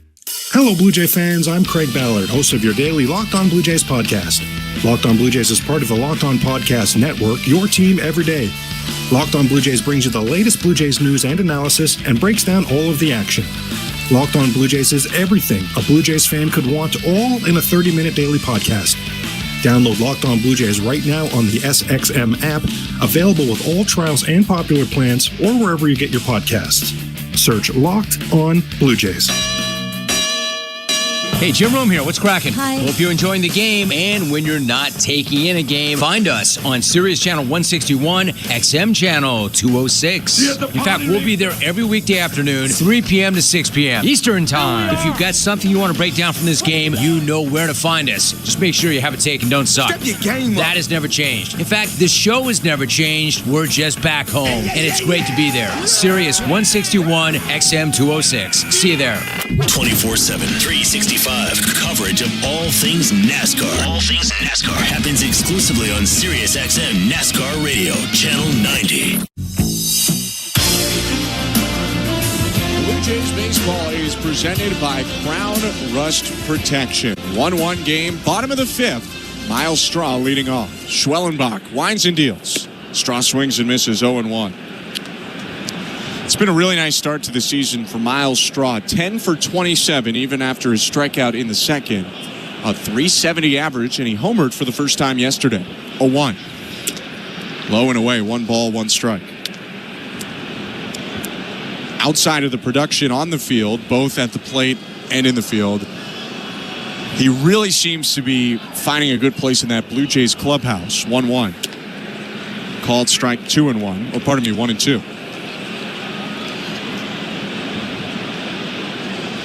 Asked Andres Jimenez about Straw today because he played with him in Cleveland before.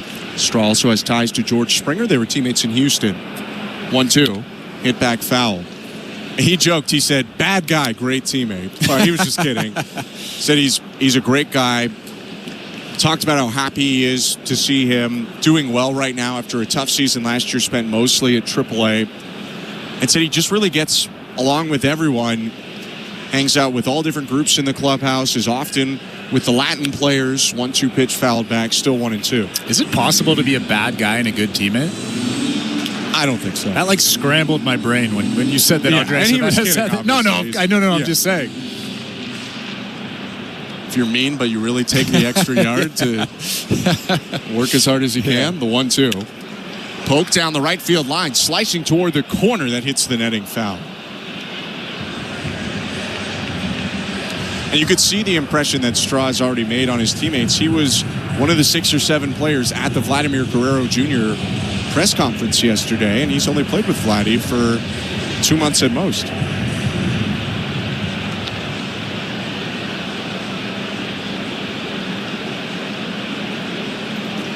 The 1-2. High and outside. 2 balls, 2 strikes. When I was in Yankees spring training, Derek Jeter announced that he was going to retire after the season, and the Yankees forced everybody to go to that press conference. 2-2, low, 3 balls and 2 strikes. That sounds so unlike the Yankees. I can't believe that. I was going to go anyways, just because it's Derek Jeter, but the Yankees did force everyone to go. There were 65 guys in that press room. The 3-2 to Straw is lined straight back up the middle into center field. A leadoff base hit. Good guy and a pretty good hitter right now, Miles Straw. How about that? 97 at the top of the zone, and Miles Straw just hammers that thing back up the middle. Really seeing the ball well. Short, compact swing. Big base hit for the Jays. Welcome to the Timber Mart broadcast booth. That's Chris LaRue. I'm Ben Schulman. Runner on first, and Alan Roden is up. He doubled and scored the lone run for the Blue Jays today. 1-1 game from the stretch. Schwellenbach kicks and deals. Swing and a deep drive. Right field. Way back. Out of here. The first major league home run in Alan Roden's career. And it's 3-1 Blue Jays.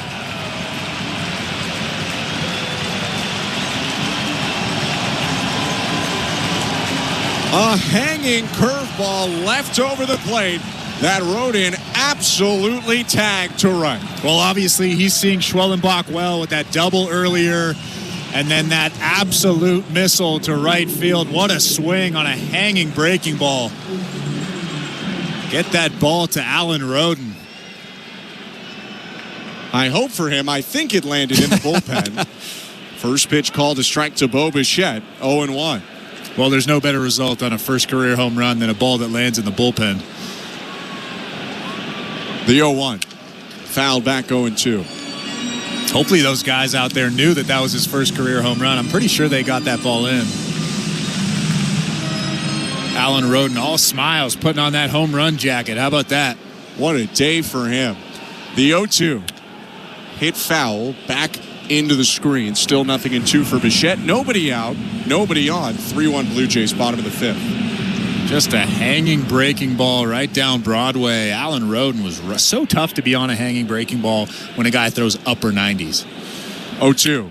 Swing and a deep drive left field. White racing back, dives, and it's down on the warning track, bouncing around in left. Bichette around first. He'll stop at second. He's got a stand-up double. Another hanging slider from Schwellenbach. The first one was a curveball. That one was a slider. What an attempt from Eli White out there. But a nice little swing from Bo Bichette. A good line drive. One hops that wall in left field.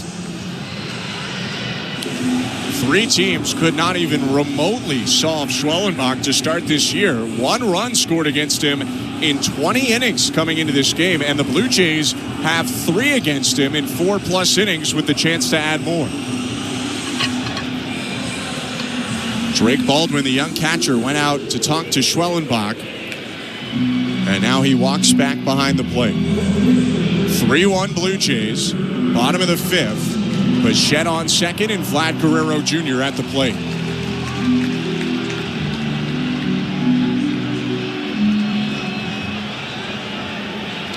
Vlad taps the plate twice, brings the bat above his right shoulder. First pitch. Fouled off of his back leg. He's hopping around on his left foot as he drilled that one into his right ankle. And now walking a little gingerly, he takes off his helmet. It's 0-1. If you go back to last year, the Blue Jays faced Schwellenbach on September 7th. Schwellenbach threw 5 innings, gave up 10 hits and 6 runs. 3 of those runs earned, but there's got to be something to this. I don't know if the Blue Jays have a good scouting report on him, but they are all over Spencer Schwellenbach tonight. Funny thing is, the main guy that got to him that night isn't on the team now. Spencer Horwitz went 4 for 5 in that game with 2 homers. The 0-1. Inside, 1 ball, 1 strike.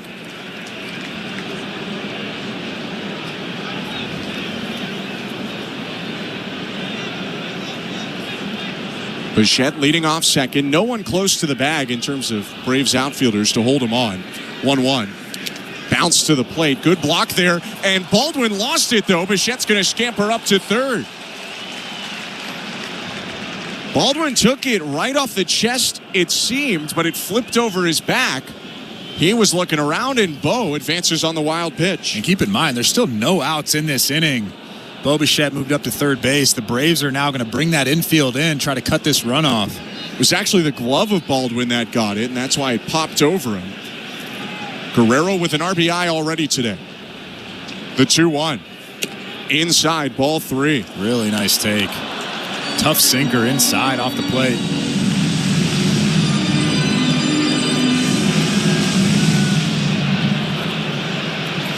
Bichette on third, nobody out. 3-1 Blue Jays in the pitch. Chopped to third base. That one gets foul. 3-2. So if you go back to September 7th, Schwellenbach gave up 6 runs to the Blue Jays. He gave up 5 runs in his 4 starts after that total. He's a fantastic pitcher, but the Blue Jays have gotten to him so far for 3 runs. The 3-2. Outside ball 4, borderline pitch. Guerrero gets the walk, and it's runners on the corners, nobody out. That could have gone either way. That was a great pitch. It looked like it clipped the black on the outside. Schwellenbach not happy out there on that pitcher's mound. 96 miles an hour. I know we have the benefit of that slow motion replay of that box, but that's a great pitch from him. It was a confident take from Guerrero. Maybe helped his case. He flipped the bat away and just started jogging right away. As he always does. Vladdy leading off first, Bichette off third. Nobody out, and here's Anthony Santander. 1 for 2 today with a single. The pitch. Swing and a deep drive. Right field. Gone!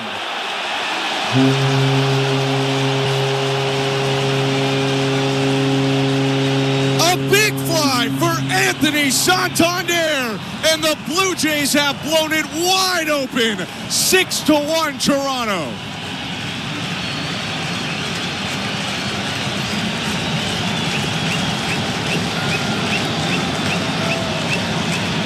His second of the season and first in front of the home crowd. The Blue Jays were waiting for an opportunity like this to see him get loose, and he absolutely turned on that one. Well, when everything is going right, that's what this offense can do. When Bo Bichette is swinging the bat, when Vlad is swinging the bat, and now Anthony Santander. What a swing from him. Pitch now to Andres Jimenez outside, ball one. And then you sprinkle in Alan Roden, you sprinkle in Andres Jimenez. The 1-0. Called strike. Should we sprinkle in Miles Straw as well? His single started the inning. Roden then hit his first career home run. Santander hit his 157th. Swing and a miss by Jimenez, beat by that fastball, 1-2. Something, truthfully, I did not think at all I'd be saying tonight. The bullpen is up for the Braves in the fifth inning. 6-1 Blue Jays, still no outs. The 1-2 pitch hit to deep left field. White tracking back on the warning track makes the catch. 1 out. Well, I didn't think we'd be saying the bullpen is getting loose for the Braves before this inning started. No. Schwellenbach looked great. Locating all his pitches wherever he wanted. And then all of a sudden, the Blue Jays just unloaded on him for a couple of home runs, a double. And here we are. 1 out, the pitch to Alejandro Kirk.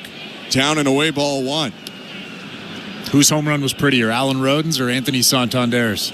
Both very pretty. Yeah, I'd probably go Santander. With all respect to Roden in his first.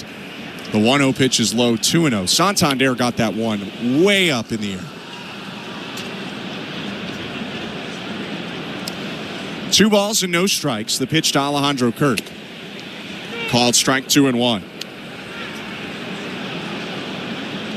Well, the Blue Jays have struggled to hit home runs this year. They've also struggled to hit multi-run home runs. The 2-1. Called strike 2-2. And in the modern game, this is often how you win. A 2-run shot and then a 3-run shot. Well, obviously, they're not even close to winning yet. Just the bottom of the fifth. Next pitch is cut on and missed. 2-2. Well, especially against a guy like Spencer Schwellenbach, it's almost impossible to string together 4 or 5 base hits in a row to score a couple of runs. You have to hit a big home run. You have to hit a 3-run home run. Anthony Santander and Alan Roden coming up big in this inning. 6-1 Blue Jays. Bottom of the fifth. The 2-2 to Kirk is fouled back into the netting.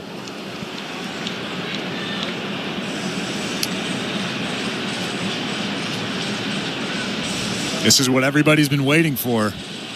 It's all coming together, at least for tonight, anyways. Toronto's put 6 earned runs on the line of Schwellenbach. Another 2-2. Outside, ball 3. Good take. Schwellenbach's really frustrated out there. Obviously not used to giving up 6 runs through 5. Matches a career worst in terms of earned runs. 3-2. Popped up by Kirk. That's going to get out of play. Schwellenbach gave up 6 earned runs in his second ever start at Boston in 4 2/3. And today in 4 1/3, he's given up 6 again. I mean, if you really think about it, he hasn't had many of these kinds of starts ever. College, minor leagues, major leagues. This is a new feeling for him. His 3-2. High chopper to third. Backhanded above his head by Riley. Long throw to first. Just beats Kirk on a rare infield hit bid, and there are 2 down. With the Blue Jays up right now, 6-1, let's quickly go to the St. Louis Bar and Grill out-of-town scoreboard. Keeping an eye on the Mariners as they're the next team to face the Blue Jays. They've blown that 4-2 lead to Cincinnati, a 4-run bottom of the fifth, and the Reds lead 6-4 on the St. Louis Bar and Grill out-of-town scoreboard. Brian Snitker walks out to the mound, takes the ball from Spencer Schwellenbach. He's done after 4 2/3. A pitching change brought to you by Home Hardware, the official home improvement retailer for the Toronto Blue Jays. Locally owned, genuinely Canadian. Let's go back to today's host. Here's Show Ali. Thanks very much, guys. Welcome back to Baseball Control. Show Ali with you. Let's do a quick check of the St. Louis Bar and Grill out-of-town scoreboard. Let's start in the NHL. The regular season winding down. Only a handful of games remain in the regular season for all teams.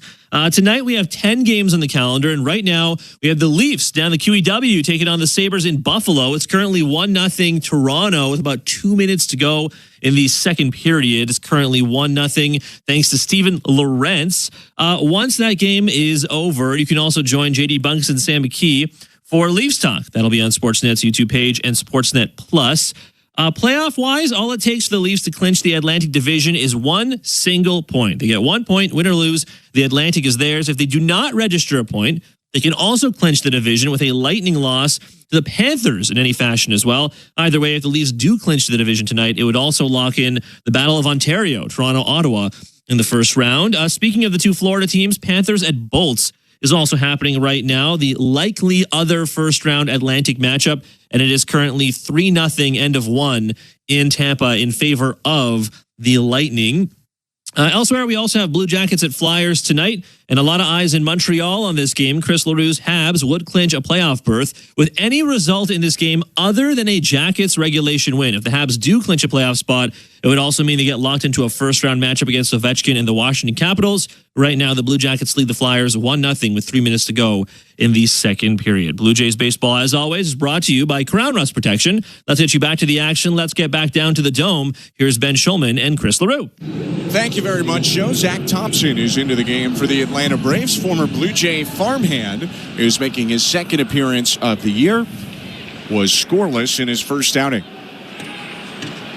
Right-hander deals to Will Wagner. First pitch called a strike, 0-1. 6-1 for the Blue Jays. A 5-run inning powered by homers from Rodin and Santander. The 0-1.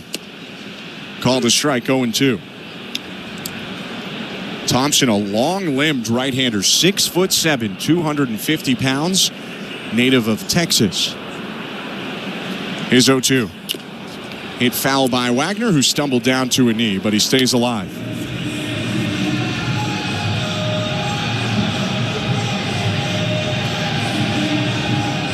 Thompson traded to the Blue Jays from the Pirates ahead of 2023 in a swap of minor league pitchers. Threw over 100 innings for the Bisons in the 2023 season. 0-2.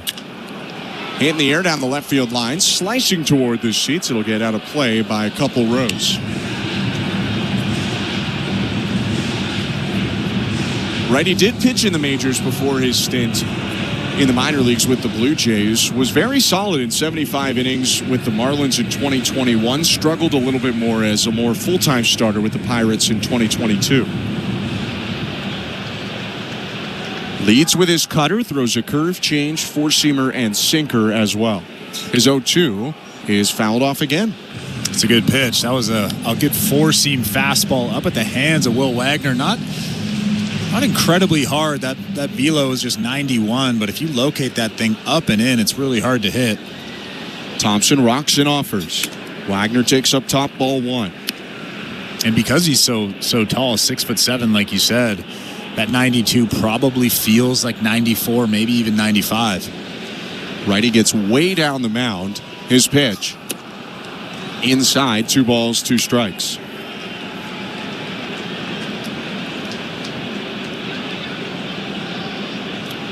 It was a little bit improbable for Thompson to get back to the major leagues. His 2-2 in the dirt ball 3. After the 2 big league years, spends a whole year in the minors. And then with a partial flexor tear, had to miss all of 2024. And you figure, might not be there for him anymore. But back in his age 31 season, a 3-2 hit foul by Wagner again. 31's not as young as it used to be. When you just figure with the momentum going against you at that age, sometimes you might get an organization, but it's not always easy to actually get back to the big leagues. And especially on a team trying to contend like the Braves. Thompson's 3-2. Wagner swats it foul once more. Will Wagner's seen 10 pitches now, going down 0-2 and working it to a full count against Thompson. Righty with a breath, sets, glove off of his chest. 3-2 again. Hit on the ground to shortstop. Circling around it, Nick Allen picks it up, tosses to first, and finally, the Braves get out of the inning. The Blue Jays score 5 on a pair of homers and lead 6-1 as we go to the 6th. You're listening to Blue Jays Baseball, brought to you by your local family-owned Crown Rust Control Center, streaming at sportsnet.ca and the Sportsnet Radio Network. Enter Night Mode. It's a stylish Friday night in the city. Every Friday home game. No doubter. Where we celebrate everything that makes our city one of a kind. When you always feel like part of the show. On Friday, April 18th, be at the ballpark early and get your Blue Jays City Connect Bomber Jacket giveaway presented by Enercare. The first 50,000 fans will be geared up for spring nights in the city. City Connect Fridays. Night Mode. Lights up, let's go. For tickets, visit BlueJays.com. Knock all your summer projects out of the park with Home Hardware, the official home improvement retailer of the Toronto Blue Jays and your DIY partner in making your dream home a reality. From gardens to garages, back decks to front doors, refreshes and renos, we're here to help you cover all your bases and make every summer project a home run. Visit any of our 1,000+ Home Hardware and Building Center locations where we're proud to be locally owned and genuinely Canadian. Law & Order Thursday on City TV. We're charging him with manslaughter. 3 Law & Orders on one epic night. It was premeditated. It was planned. Law & Order at 8. He told me to is not a legal defense against murder. SVU at 9. Covering his ass, I'd start thinking about your own. Followed by the new season of Law & Order Toronto Criminal Intent at 10. Nothing justifies murder. How about we start with the truth? Law & Order Thursday, all new, 8/7 Central on City TV. This is Toronto Blue Jays baseball. Blue Jays up 3-2 on a wacky play to give Toronto the lead. On Sportsnet 590 The Fan and the Sportsnet Radio Network. Top of the 6th inning in downtown Toronto. Thanks so much for tuning in tonight. Alongside Chris LaRue, I'm Ben Schulman. 6-1, the Blue Jays lead the Atlanta Braves. Kevin Gausman back on the hill after a long wait, and his pitch to Austin Riley, swing and a miss, strike 1. If you weren't with us just a couple moments ago, the Blue Jays put up 5 runs in the 5th, all off Spencer Schwellenbach. 2-run homer for Alan Roden, his first as a major leaguer, and a 3-run homer for Santander. 0-1 pitch is hit high and deep, right center field. Barger into the gap, 15 feet in front of the track, makes the catch, 1 out. And a good job from Kevin Gausman in this shutdown inning. When a team scores 5 runs in an inning or takes the lead against another team, you have to come out, pound the strike zone, and get the first out of that inning. We call this a shutdown inning. Kevin Gausman off to a good start. He's got to face the toughest part of the order, 3rd time through. The 2-hitter Riley retired, now the 3-hitter Matt Olson. Gausman's pitch. Low ball 1. This 6th inning is brought to you by Desjardins Insurance. Get insurance that's really big on care at Desjardins.com/care today. 1 out, base is empty, and the 1-0 from the righty. Called a strike.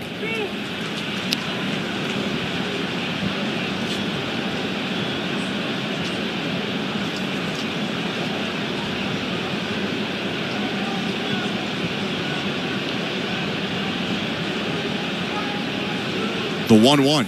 Swing and a miss, 1-2. He's still got that velo in him. 85 pitches on the night so far. That last fastball was 95 miles an hour. No one really moving around in that Blue Jay pen. A couple guys on the top level, but no one throwing.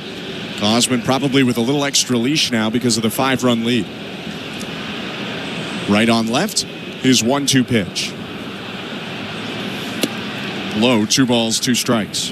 If he can get a quick couple of outs here, I'm assuming that he'll come out or back out for the 7th, at least to start it off. I'm sure his pitch count's probably 100. His 2-2. Outside ball 3.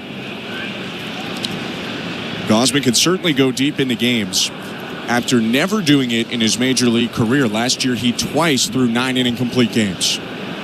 Although, as we say that, movement in the bullpen in left field. The 3-2. Swinging a deep drive right center. Barger curling back at the warning track. So is Straw. That ball's out of here. Home run for Matt Olson. His second of the season, second one for the Braves today. It's 6-2. And that's what he can do. That four-seam fastball just left over the middle. And like we've talked about, this Braves team is really struggling, but they do have the power, they do have the pitching to make a run, and Matt Olson is definitely part of that.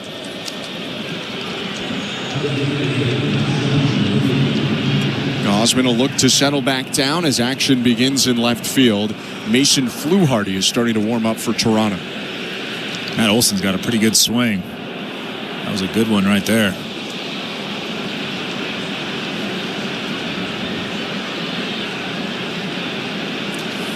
First pitch inside to Sean Murphy, ball one. 6-2 for the Blue Jays over the Braves.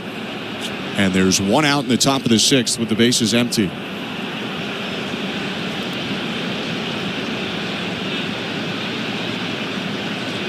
The 1-0. Foul tip, 1-1. The Blue Jays do have an off day on Thursday, so that I'm sure John Schneider won't be afraid to use that bullpen if he has to tonight.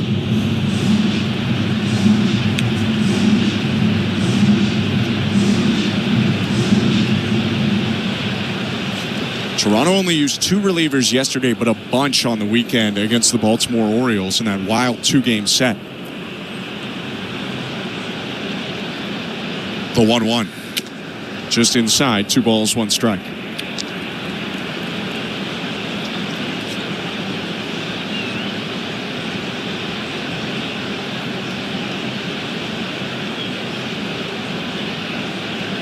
Gausman kicks and offers. Called strike, 2-2. Good pitch right there, down and away. Still got that velo, 95.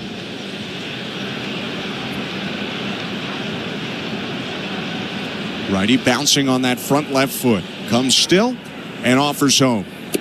Outside with a slider, 3 balls and 2 strikes.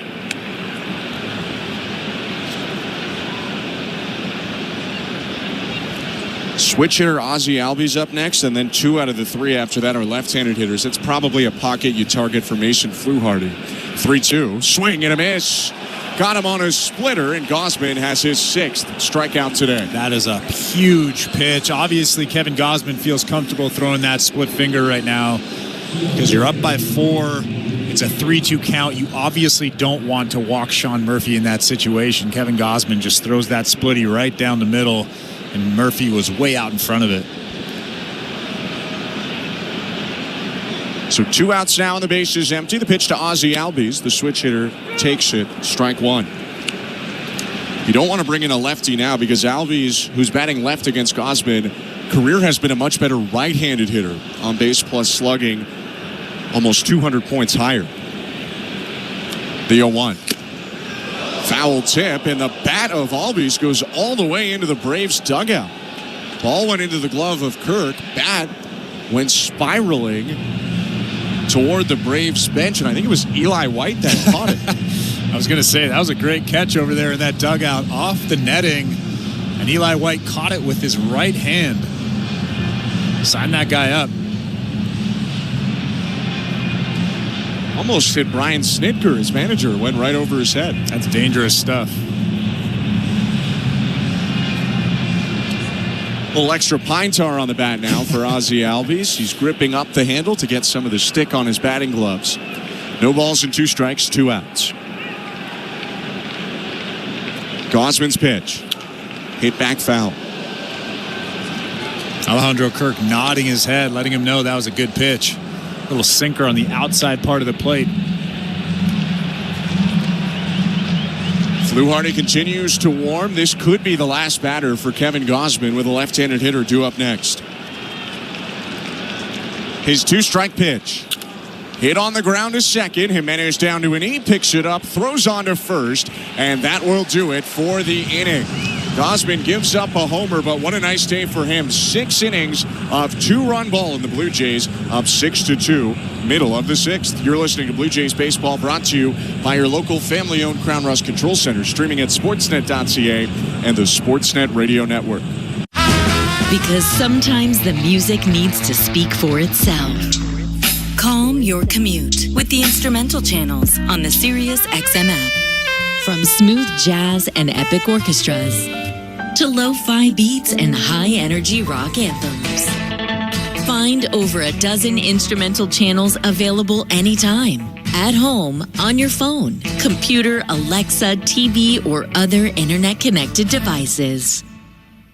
Let the games begin. On SiriusXM, you get all the sports play-by-play you want and all the live sports talk you need. It's always a home game when you listen to the NFL, NHL, NBA, and MLB on the SiriusXM app. How good is that? We fuel your fandom with NASCAR, the biggest college games, PGA, and soccer. And when news breaks, hear instant reaction. We got a big developing story out of Cincinnati. The SiriusXM app. Everything a sports fan needs, all in one place. This is Dave LaGreca, creator of the biggest pro wrestling show on the planet, Busted Open. Don't miss myself and my Hall of Fame cast and crew as we break down every story in and out of the ring and talk to the top names in the business, like the legend himself, The Undertaker. I'm actually glad to be on a real show. Catch Busted Open live every day from 9 to noon Eastern on SiriusXM Fight Nation, channel 156, and on the SiriusXM app. In season or out of season, the number one place for college sports is SiriusXM College Sports Radio, Channel 84. Sportsnet Radio Network.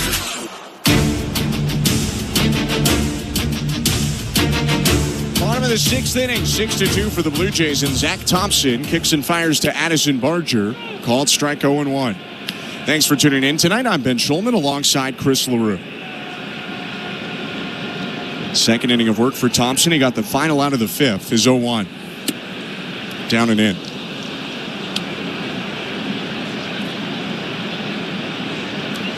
Former Buffalo Bisons teammates, Zach Thompson and Addison Barger. The 1-1. Down and in, 2-1. Thompson making 24 starts for the Bisons in 2023. Barger played in 88 games for the Bisons in 2023.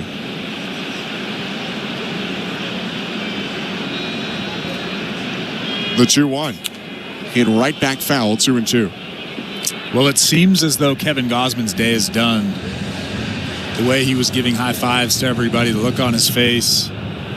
But what a day from Kevin Gausman. 98 pitches, 2 earned runs against this powerful lineup. Didn't walk a batter today. Next pitch in the dirt to Barger, full count.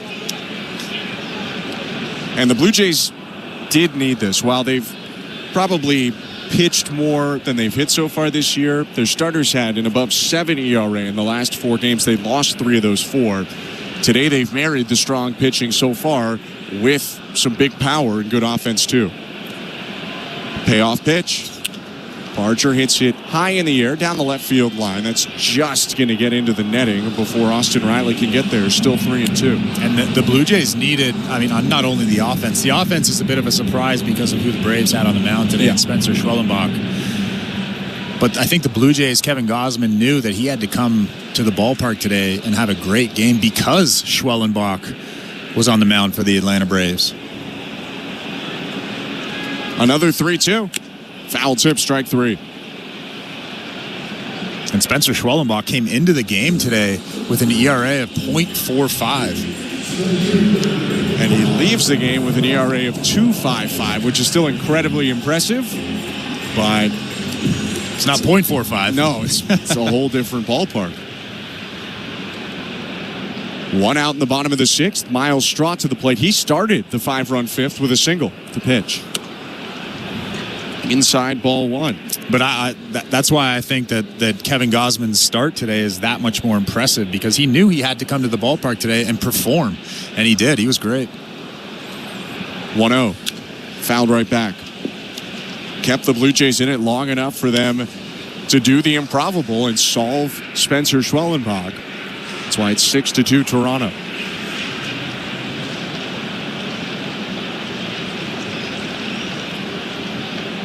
Thompson's 1-1. Called strike 1-2.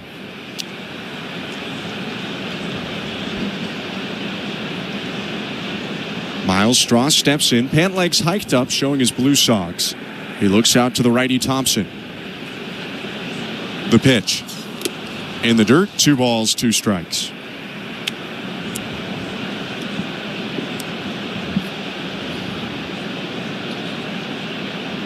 Still Mason Fluharty warming up for the Blue Jays. Looks like he'll come in the 7th. 2-2. Hit to right field. A looping fly ball. Dive and a great catch from Jared Kelenic. He comes up holding his right shoulder, so concerned with that, but a heck of a play from Kelenic, and there are 2 outs. Well, how about that? Stealing another base hit from Miles Straw. Miles Straw wasn't sure that ball was going to land, and he kind of stood in the box for a second. But Jared Kelenic out of nowhere to steal that base hit. What a play. 2 down, bases empty. 6-2 Blue Jays, bottom 6. The pitch to Alan Roden, hit back foul, 0-1. What a day it has been for Alan Roden. You'd imagine a day that he will remember for a long time. A double and a 2-run homer, his first major league home run. The 0-1. Inside, 1 ball, 1 strike. And he didn't do it against Chris LaRue. He did it against one of the best pitchers in Major League Baseball. That's impressive stuff. 2 extra base hits off Spencer Schwellenbach. 1-1 in the dirt, 2-1. And I'm sure that a lot of people don't know that name yet, because he will be one of the premier names in baseball soon, if not he already. And maybe Alan Roden alongside him. The 2-1. High and outside, ball 3. Roden off to a very nice start. Now a 283 hitter, 759 on base plus slugging. He'd been squaring up a ton of balls, but he wasn't hitting them super hard so far. There wasn't a ton of power. The 3-1. Called strike 3 and 2. Well, now we've seen some of that power.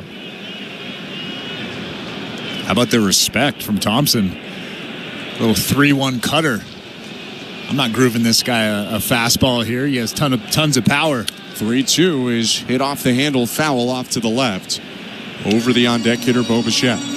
Although the home run he did hit was on a breaking ball from Spencer Schwellenbach. It was a hanging breaking ball at that, but still. Really impressive from Roden.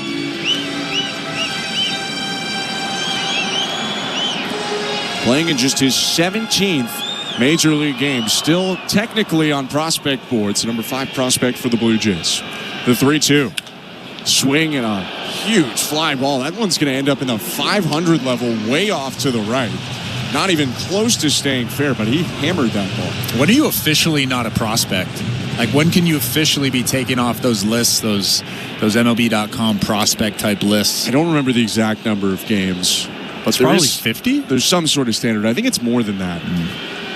The 3-2. Swing and a miss. Strike 3. Roden goes down a 1-2-3 inning for Zach Thompson. We go to the 7th. Blue Jays 6, Braves 2. You're listening to Blue Jays Baseball, brought to you by your local family-owned Crown Rust Control Center, streaming on the Sportsnet app and the Sportsnet Radio Network.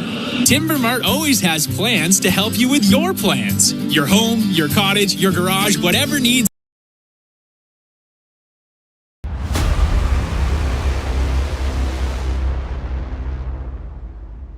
What's up, baseball fans? It's an interleague matchup today. The Toronto Blue Jays host the Atlanta Braves at the Sky Dome. Thank you for hanging out with us for the Toronto Blue Jays matchup. Go Jays, go! It's going to be a great game, and we are so thankful that you chose to hang out here on Toronto Sports Insider.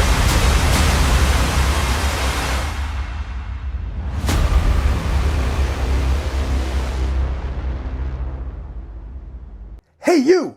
Yeah, you! I'm talking to you! Thanks for hanging out with us for the Toronto Blue Jays game.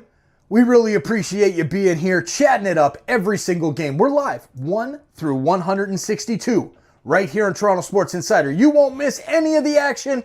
Every pitch, every home run, every big play by our Blue Jays, whether it's at the Dome or on the road, we're here and we're hanging out together, cheering them on. Now let's get back to the baseball. Thank you for hitting that subscribe button and turning on the bell. And welcome to this awesome community. Now keep it classy, and we'll see you back in the chat.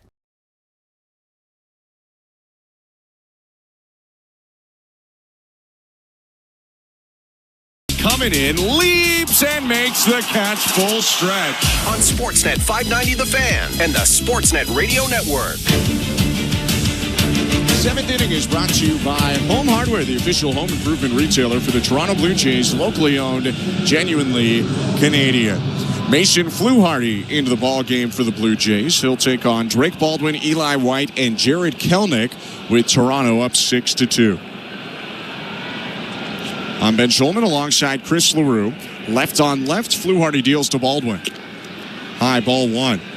This pitching change also brought to you by Home Hardware, the official home improvement retailer for the Toronto Blue Jays, locally owned, genuinely Canadian. Baldwin 2 for 2 today, a couple singles the opposite way. 1-0. High and inside again, 2-0. This is another high leverage situation for Mason Fluharty. You can tell that John Schneider is starting to trust Fluharty, although it seems like every time he comes in a ball game, it's a high-ish leverage situation. I know up by 4 doesn't seem like high leverage, but it really is. The 2-0. Hit off the end of the bat, a pop-up foul into the seats. I asked Mason yesterday about pitching with close leads, getting into games late in New York, in Boston, and he told me he wouldn't want it any other way. He said it's going to happen at some point. It may as well happen early, and those are the situations that he wants to pitch in. Lefties 2-1. Sweeper down and away, 3 balls, 1 strike. But like I've said a lot, you have to come into situations like this and kind of slow your body down. I know that heart rate is racing right now for Mason Fluharty, but you have to throw strikes in this situation. Lefty kicks and offers and misses up and in, ball 4. And now the biggest thing with Baldwin at first base is don't worry about him. Don't worry about what he's doing out there, whether he's going to steal, whether he's not. That is a big run, obviously. You don't want to go from 4 to 3, but the biggest thing right now is throwing strike 1 to whoever's in the batter's box and getting that ground ball for a double play. Eli White up to the plate, right-handed hitter. Fluharty offers, and it's a breaking ball to get ahead. Strike 1. Big pitch right there. Beautiful sweeper from Fluharty. Lefty throws a cutter and a sweeper. Everything moves to the glove side. Closed set, first base side of the rubber. Fluharty offers. Breaking ball hit on the ground to third. Backing up Wagner. Turns and throws to second for 1. Nice dig by the second baseman, Andres Jimenez. Picked it to get 1 out. White safe at first on a fielder's choice. That could have been a huge throwing error from Will Wagner. Again, Andres Jimenez comes up with a big pick over there at second base. A lot of people won't talk about that play, but that might be one of the most important plays looking back at this ball game. What a save there.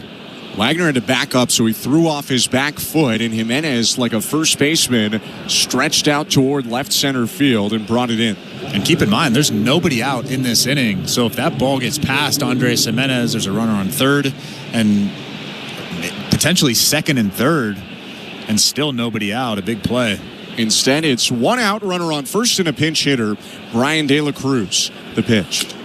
Inside, ball 1. Ryan Snitker eliminating a left-on-left matchup, lifting Kelenic to bring in De La Cruz.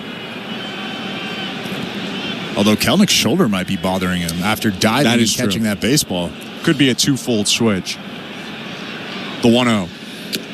Outside, 2-0. I mean, they might have been taking him out of the ball game anyways, but after diving and catching that fly ball off the bat of Miles Straw, he was kind of rubbing his shoulder, moving it around.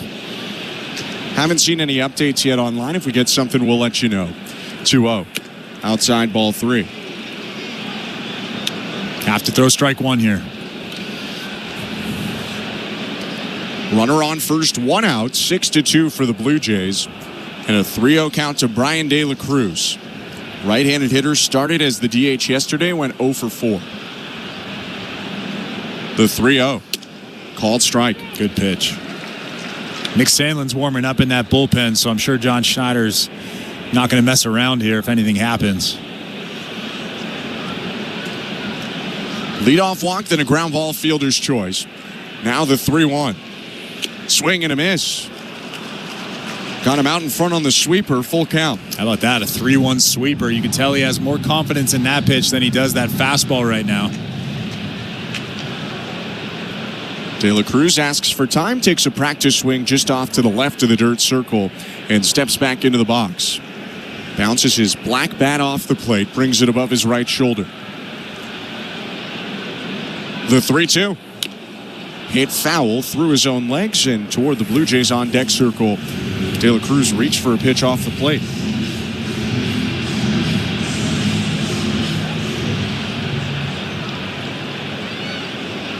Both pens with action right now. Nick Sandlin in left for Toronto. Rafael Montero in right for Atlanta. Another 3-2. And another foul ball. Got him to chase a sweeper again. But De La Cruz doing enough to protect. Yeah, 3 really good sweepers in a row. I don't know if you go 4 sweepers here. That would be a lot of sweepers in a row. But obviously he has a feel for that pitch right now over the fastball. Another payoff pitch. No, it's going to be a step and throw to first. And Eli White gets back standing up.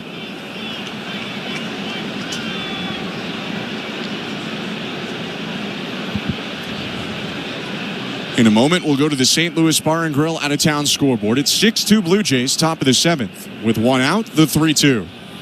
Foul back again. And let's go to that out-of-town scoreboard where the puzzling start for the Baltimore Orioles continues. Cleveland Guardians are up 6-0 on the already 6-9 Orioles at Camden Yards. Even crazier than the deficit, the Orioles only have 2 hits in the game. 3-2 once more. Swing and a pop-up. That one actually drifting out to right field. Addison Barger in and toward the line. Makes the catch. 2 outs. I like that sequence from Fluharty. He threw 3 sweepers in a row. You don't want to throw 4, like I said. So he threw a quick fastball, and then he came back to the sweeper, getting De La Cruz. And here comes John Schneider. A walk and then 2 straight outs for Fluharty, and it's going to be a pitching change brought to you by Home Hardware, the official home improvement retailer for the Toronto Blue Jays. Locally owned, genuinely Canadian. For more on the out-of-town scoreboard with the Blue Jays up 6-2 in the 7th, let's go to today's host, Show Ali. Thanks very much, guys. Let's continue checking out that St. Louis Bar and Grill out-of-town scoreboard like Ben says, and let's go back to the NHL. As I said earlier, the regular season winding down, only a handful of games, 1 or 2 games really, remaining in the regular season for all teams. Tonight there are 10 games on the NHL calendar. Right now we have the Leafs taking on the Sabres in Buffalo. It's currently 1-0 Leafs, the third period about halfway gone. Once the game is over, you can join JD Bunks and Sam McKee for Leafs Talk. That'll be on Sportsnet's YouTube page and Sportsnet Plus. The Leafs we need 1 single point to clinch the Atlantic Division. We also have a number of other games going on tonight, including Blue Jackets of Flyers. And again, this one really important for the fans of the Montreal Canadiens, like Chris Leroux. His Habs would clinch a playoff berth with any result in this game other than a Jackets regulation win. If the Habs do clinch a playoff spot, it would also mean they get locked into a first-round matchup against Alexander Ovechkin and the Washington Capitals. Unfortunately, right now, with about 15 minutes to go in this game, the Blue Jackets are up 2-0 on the Flyers. Again, that game in the third period. A little later on tonight, we do have Golden Knights at Flames. That game will go at 9 Eastern, 6 Pacific. So puck drop really just in a couple of minutes. You can watch that game on Sportsnet West. You can listen to it on Sportsnet 960 The Fan in Calgary. Lots at stake in the West tonight. The Wild can punch their ticket to the playoffs with a single-point game tonight against the Ducks. The Blues can also book a spot in the playoffs with a regulation win over Utah. But a win in overtime or via shootout for St. Louis means the Flames could still make it if they beat the Golden Knights tonight. And a check on those games, Ducks and Wild tied at 1. The Blues leading the Utah Hockey Club 4-0. End of the first period. Blue Jays baseball, as always, brought to you by Crown Rust Protection. Back to the action. Nick Sandlin on the mound. Here's Ben and Chris. Thank you, Joe. The side-arming righty comes in with 2 outs in the top of the 7th. Runner on first. And his pitch to Nick Allen with the Blue Jays up 6-2. Called strike on a slider, 0-1.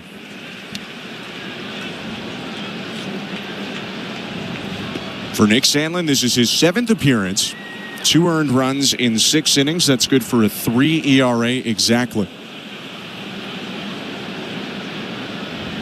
The 0-1. Swing and a miss. A wild wave from Allen and another slider. 0-2. Another good slider.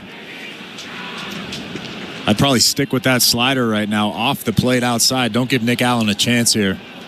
First 2 have both been in the zone. His 0-2.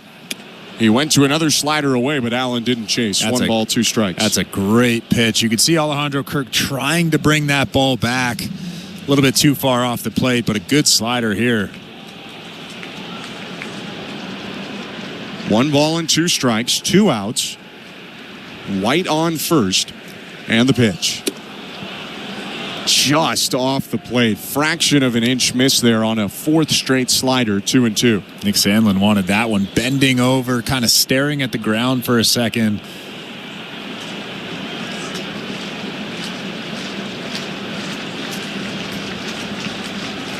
Two. Swing and a miss, strike 3. Spin it up to 93 with the heater. Sandlin comes in and sets down Allen to end the top of the 7th. As OK Blue Jays rings out at Rogers Center, it's 6-2 for Toronto over Atlanta. You're listening to Blue Jays Baseball, brought to you by your local family-owned Crown Rust Control Center, streaming at sportsnet.ca and the Sportsnet Radio Network. At Crown Rust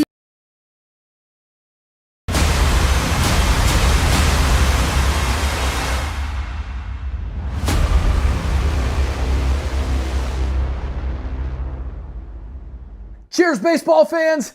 Thank you so much for hanging out with us during the Blue Jays game today. Now's the time. I just had to stop the show during our commercial break and say thank you. We appreciate you being here, hanging out with us. And we're doing big things with SickKids Hospital in Toronto. Right now, we are getting ready for our Playoff Pulse campaign. We are live for our Playoff Pulse campaign, celebrating the NHL and NBA playoffs. And remember, last October, we did every game of the MLB playoffs, and we're going to do it again, hopefully this year, with our Blue Jays in the hunt for that beautiful trophy in October or November, depending on when the series ends. Thank you so much for hanging out with us. Thank you for supporting our mission to support SickKids Hospital and the great work that they do at that amazing place in our home, downtown Toronto. We'll see you back in the chat. Cheers, Insiders. Let's go, Blue Jays. Home insurance when you bundle home and auto. Desjardins Insurance. Here for your home, auto, life, and business needs. Certain conditions apply. This is Toronto Blue Jays baseball. That ball is gone.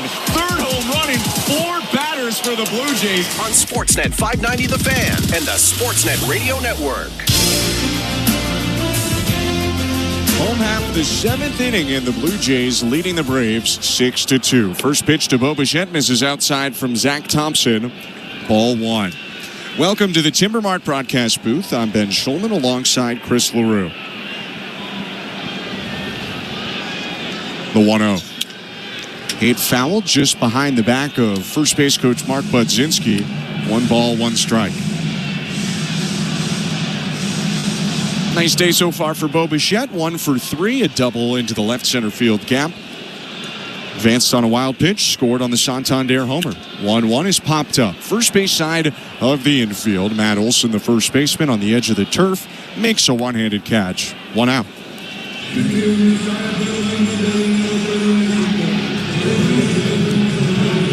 Couple changes for the defensive alignment of the Braves after Brian De La Cruz substituted in for Jared Kelnick. De La Cruz is into left field. That's pushed Eli White from left to right.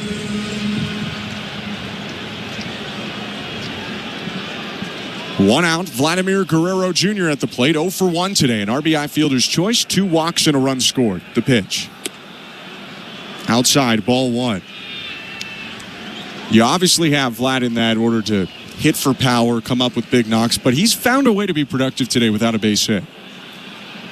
1-0. Inside, 2 balls, no strikes. Yeah, obviously Vlad is seeing the baseball well. He just hasn't got his pitch. He hasn't got the pitch that he can drive yet today. A couple of walks, a fielder's choice. I'm not worried about Vlad right now.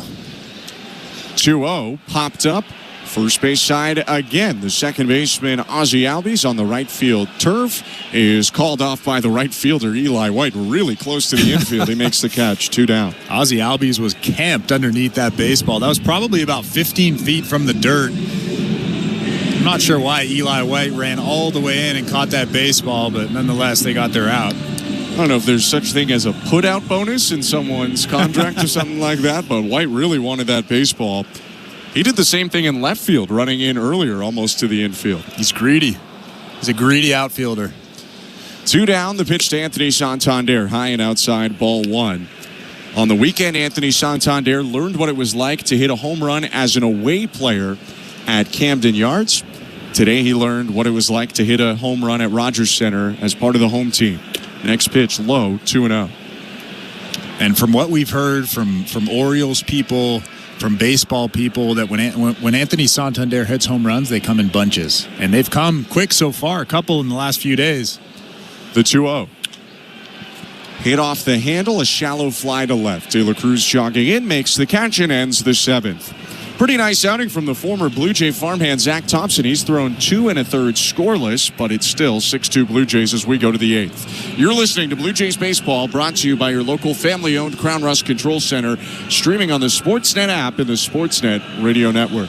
I'm Katie Nolan, and I have a new podcast called Casuals. It's a podcast for people who like sports a normal amount. Casuals is a twice-a-week hang with me and my friends from across comedy, sports, and entertainment, where we talk about all the funny, weird, interesting stuff happening in and around the world of sports. So whether you're a diehard fan or just vaguely sports curious, Casuals is the podcast for you. You can find Casuals on the SiriusXM app, Pandora, or wherever you get your podcasts. And don't forget to follow the show so you never miss an episode. Give it a try. What's the worst that could happen?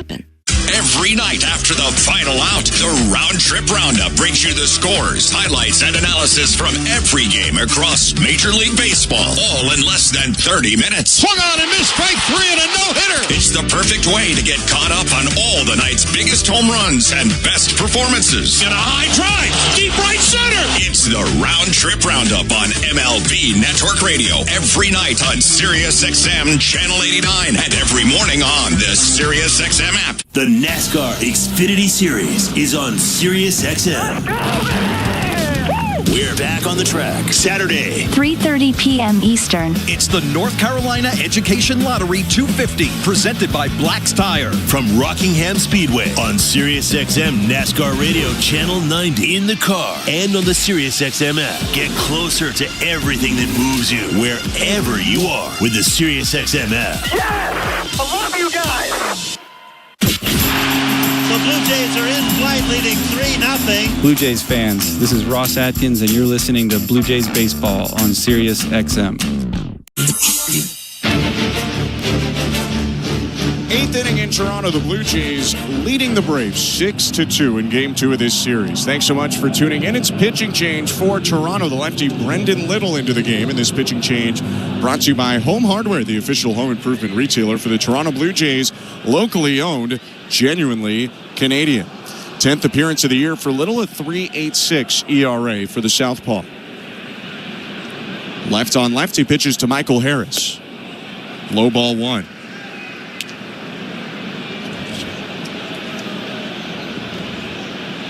Blue Jays matching a career worst for Spencer Schwellenbach today by putting 6 earned runs on his line. That's why they're up 6-2, 1-0. Low, 2 balls and no strikes. I've said this a lot, but it's so hard for Brendan Little to come in and throw strikes because his fastball just moves so much. 2 really good fastballs to Harris, and he's behind in the count 2-0. His pitch. Hit off the handle, a looper out to right field, hit right at Addison Barger. He'll make a 2-handed catch, 1 out. It's almost like that Brendan Little needs to come into ball games and throw that fastball to the top of the strike zone and let it kind of work down.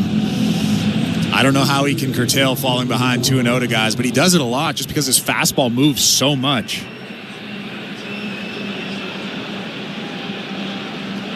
Little bounces back to get the out off Harris. Now will face the dangerous Austin Riley. 2 for 3 with a home run today. 3 homers in the series. Left on right pitch. Down and away, ball 1. Let's go quickly to the Bet365 standings. At Bet365, you can watch thousands of live games, build your own bet, and can even make a bet while the game's still being played. 19 plus, play responsibly. Ontario only. Yankees leading the division 9-7, half a game ahead of the 9-8 Blue Jays. 1-0. Bounced 2-0. Tampa Bay Rays are 8-8. Boston Red Sox 8-10. And Baltimore Orioles 6-9. Good news for the Blue Jays. It looks like the Rays are going to lose and the Orioles are going to lose. Bad news is the Rays are losing to the Red Sox, and the division-leading Yankees are currently winning right now over Kansas City. 2-0 outside, ball 3.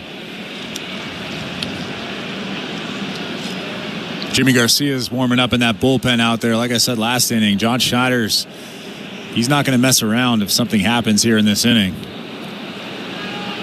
The 3-0. Called strike.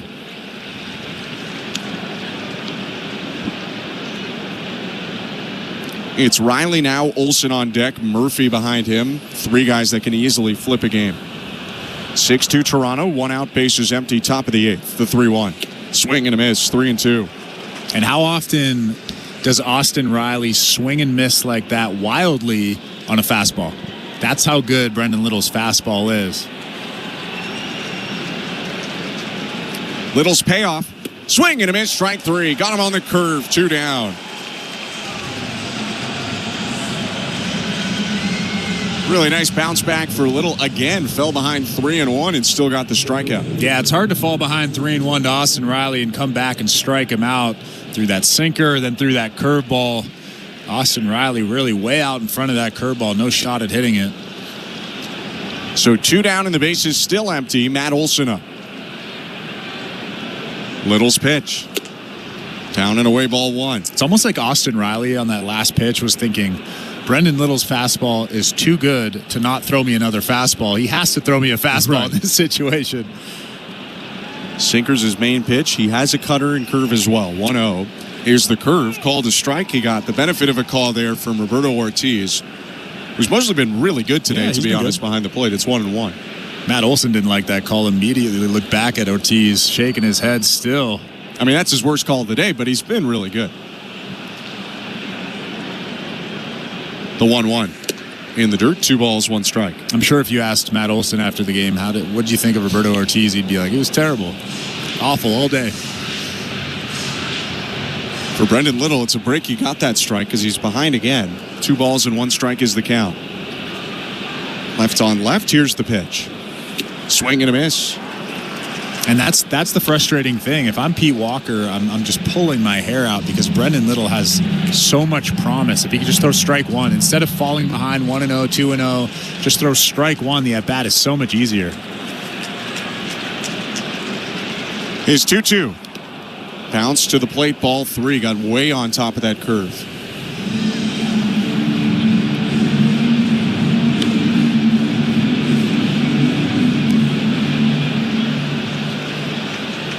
Olsen with a solo shot in the 6th, a strikeout and a flyout.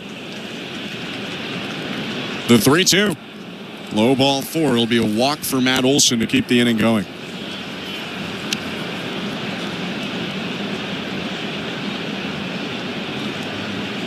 John Schneider on the top step of the dugout thought maybe he'd think about Jimmy Garcia here with Sean Murphy coming up to the plate, but they're going to leave Little out there facing a 4th batter and a dangerous right-handed hitter. I would have taken him out here with Jimmy Garcia hot down in that bullpen. Obviously, Schneider's not taking him out, though. First pitch, called strike, 0-1. I guess he's trying to save Garcia for the 9th inning, not use Jeff Hoffman after Hoffman's had 2 multi-inning appearances in a row. There you go. 0-1. Inside, 1-1. I mean, you could always bring him in and use Garcia for an inning and a 3rd if you wanted to. But you don't want to do that, though. Try and stay away from it if possible.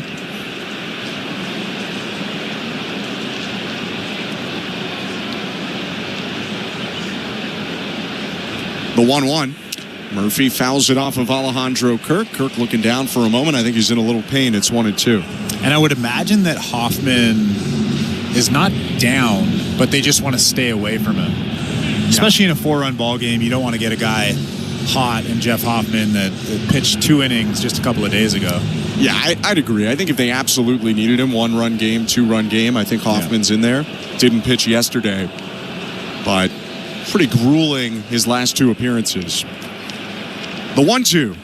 Swing and a miss, strike 3. Got him to wave at a pitch in the dirt. Kirk applies the tag, and Brendan Little pitches a scoreless 8th. We go to the bottom of the 8th inning. Blue Jays 6, Braves 2. You're listening to Blue Jays Baseball, brought to you by your local family-owned Crown Rust Control Center. Streaming on the Sportsnet app and the Sportsnet Radio Network. One of the best in the game at receiving the ball. He's about as good of a strike zone controller as the Blue Jays have. To a team of elite defenders, he is Captain Kirk, a game caller in unison with this pitcher. Does he ever have a knowledge of the strike zone? Framing pitches with precision and a steady hand. Kirk's done it again. Be one of the first 15,000 fans at the ballpark on Wednesday, April 30th to get your Alejandro Kirk bobble arm. For tickets, visit BlueJays.com. Lights up, let's go. At Crown Rust Control Center, protection runs deep because every Crown Rust Control Center is owned by a local family who cares beyond business. Your Crown Rust Control Center is 100% committed to their product, to you, to their community, which is your community. Protecting you and what matters to you is equally important as protecting your vehicle. Did you know spring's the best time of year to protect your vehicle from rust? For a special spring offer, find your local family-owned Crown Rust Control Center at crown.com. Why let only one family member enjoy Rogers 5G when you can get everyone on the same great network? Gather round, family. I have done it again. Well, buckle up. Here we go. What now, Dad? I got us all on a Rogers 5G plan. More 5G for everyone. So I only have to pay one bill? Way to go, Dad. Unexpected W. Get more lines on Rogers 5G and bring the whole family together on one bill. See Rogers.com/plans for details. Rogers, we got you. This is Toronto Blue Jays baseball. Marshall smashes the ball to right field. It's gone! On Sportsnet 590 The Fan and the Sportsnet Radio Network. This copyrighted broadcast is presented by authority of Rogers Blue Jays Baseball Partnership and may not be reproduced or retransmitted in any form, and the accounts and descriptions of this game may not be disseminated without the express written consent of Rogers Blue Jays Baseball Partnership or the Sportsnet Radio Network. Thanks so much for tuning in tonight. Blue Jays up 6-2, bottom of the 8th inning, and the Braves going into their bullpen for the longtime Astro reliever Rafael Montero. His pitch to Andres Jimenez fouled off the mask of Drake Baldwin, 0-1. Pitching change brought to you by Home Hardware, the official home improvement retailer for the Toronto Blue Jays, locally owned, genuinely Canadian. The 0-1. Swing and a miss, 0-2. Montero made 3 appearances for the Astros this year before being dealt over to the Atlanta Braves for cash. Also a player to be named later sent over to the Braves. The 0-2. Hit down the left field line, foul. Chad Green is now warming up in that bullpen down in left field, sitting Jimmy Garcia down. Chad Green up. I like that move. You don't need to use Jimmy Garcia in a 4-run ball game, especially if you have Chad Green. Montero's 0-2. Outside, 1 ball, 2 strikes. 326th Major League appearance for Montero. Started with the Mets, then some time with Texas, Seattle, last handful of seasons with Houston. Next pitch hit foul by Jimenez. Awkward swing as he reached out to beat it away. Still 1 ball, 2 strikes. It's a good split finger right there. Jimenez with the good foul off. It's all really he could do in that situation. The 1-2. Hit well, right field. White going back, and he'll stop just in front of the warning track to make the catch. 1 out. Well, Jimenez was right on that 4-seam fastball from Montero, but got just underneath it. Maybe about 10 or 15 feet from that wall out in right field. Montero with a big smile on his face. Probably a relieved smile. Nice change of scenery for Montero, too, who was massive for Houston in their 2022 World Series run and has struggled with the Astros since. His pitch to Alejandro Kirk called strike 0-1. He was great in 22, 71 ball games, a 2.37 ERA, 68 and a third innings, just 47 hits. And he saved 14 games for them. 0-1. High, 1 ball, 1 strike. Although that would get overshadowed by the contract he was given following the year. 3 years, $34.5 million, and he has really struggled since then. The 1-1. Swing and a miss, 1-2. That one of the 2 infamous contracts handed out by owner Jim Crane after he let go of now Blue Jays executive and then GM of the Astros, James Click, signed Montero to the big deal and the big Jose Abreu contract, which did not work out for Houston either. The 1-2. Kirk hits a sharp ground ball to third, vacuumed up Riley, throw over to first, 2 down. Well, if you look at Montero's history, I mean, I'm actually not sure why he got that contract. If you look at the history, it's kind of up and down. A couple of good years, a couple of not so great years. I mean, I don't understand why he got that. Do you? You know, I think they thought that he'd really found something that season. Yeah. Maybe give him a 1-year deal? Pitched now to Will Wagner. Fouled back 0-1. And, you know, I think it reflects what was going on in the organization at the time. They had decided to make some pretty significant moves without a firm general manager in there, and financially it ended up hurting them. 0-1. Fouled back 0-2. You think about the money they gave to Montero and then to Abreu, who they released with a ton of money left still on that contract, and they're not re-signing guys like Alex Bregman and trading guys like Kyle Tucker. You never know what the sliding doors is at deals like that. 2 outs now in the 0-2. Outside to the former Astro prospect Will Wagner. 1 ball, 2 strikes. At the same time, it's been a pretty good run for the Houston Astros. I don't think anyone feels too bad for them. 1-2 pitch. Outside 2-2. I mean, they've been very good for, 10, 12 years? 17 to 24. Really, really good. And even made the playoffs in 15 as well. 2-2. Bounce to the plate, ball 3. After a run before that where they were one of the worst teams in baseball for a while. Montero, though, pitching now in his 3rd game as an Atlanta Brave. Righty into the wind. Payoff pitch to Wagner. Low ball 4. Will Wagner on for the first time today. He takes a 2-out walk.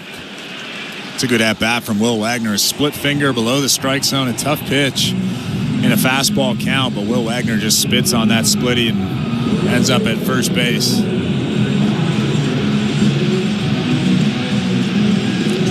So that'll give Addison Barger another chance to hit on his 2025 Major League debut. He's 0 for 3. 2 down, runner on first, and the pitch. Low ball 1. 6-2 Blue Jays. 7 of the 8 runs total in this game have been scored by home runs. 2 for Toronto, 2 for Atlanta, but Blue Jays with multi-run homers. Atlanta with solo shots. Next pitch to Barger, low again. And Montero's fallen behind him, 2-0. It's a good take. Now you're waiting for that fastball. Thigh high. Don't get antsy here.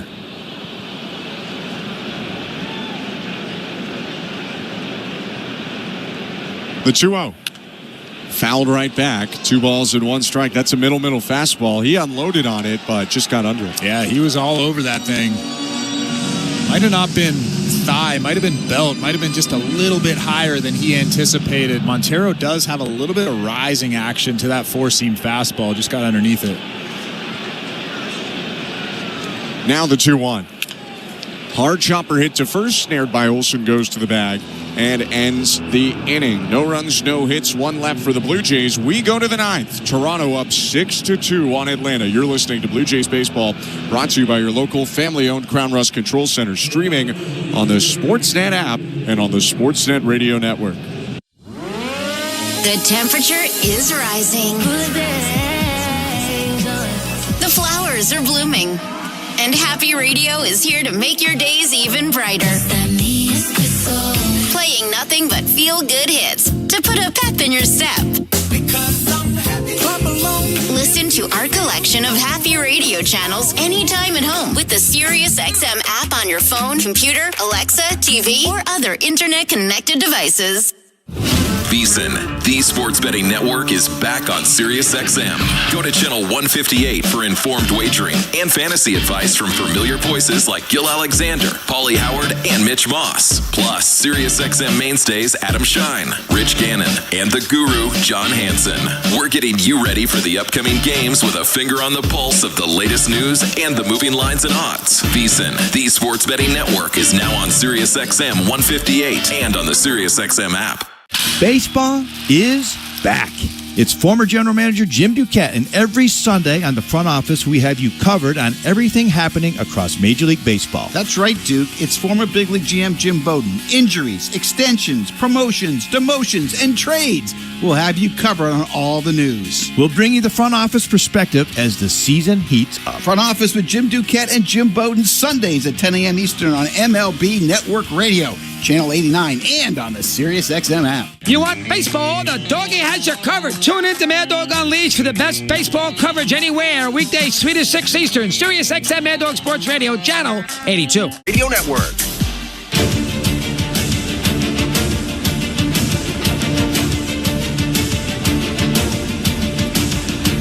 Top of the ninth inning in downtown Toronto, and the Blue Jays up on the Braves 6-2. Pitching change for Toronto, brought to you by Home Hardware, the official home improvement retailer for the Blue Jays, locally owned, genuinely Canadian. Chad Green, the righty in the game. His pitch to Ozzie Albies is popped up, foul out of play, 0-1.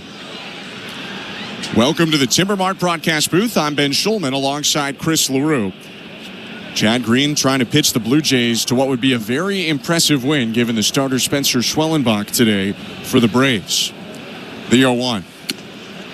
Inside, 1 ball, 1 strike. Defensive substitution for Toronto. It's Ernie Clementon at third for Will Wagner. The 1-1. In the dirt, 2 balls, 1 strike.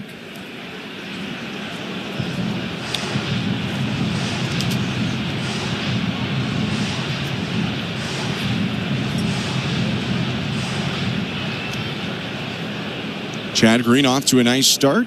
This is his 8th appearance. He's got a 2.45 ERA. 2-1. Popped up, right side foul, drifting over the Braves dugout and into the seats. 2-2. Yeah, and the good thing I've noticed so far this year from Chad Green is there's just been a slight uptick in that velo. Maybe a mile and a half, but that's a good sign for the Blue Jays, for John Schneider, having him out there. I know they have Jimmy Garcia, they have Jeff Hoffman, those guys out there, but it's very important to have Chad Green. Next pitch, grounded foul right side. Still 2 balls, 2 strikes. You don't only need those back end guys, you need the bridge guys, and by that I mean the guys that take you in a tight ball game like this, 6-2. You take you from the starter to the back end. 2-2 way up and in. Spinning out of the way is Albies. Full count. With that being said, he needs to throw strikes with nobody out, up by 4.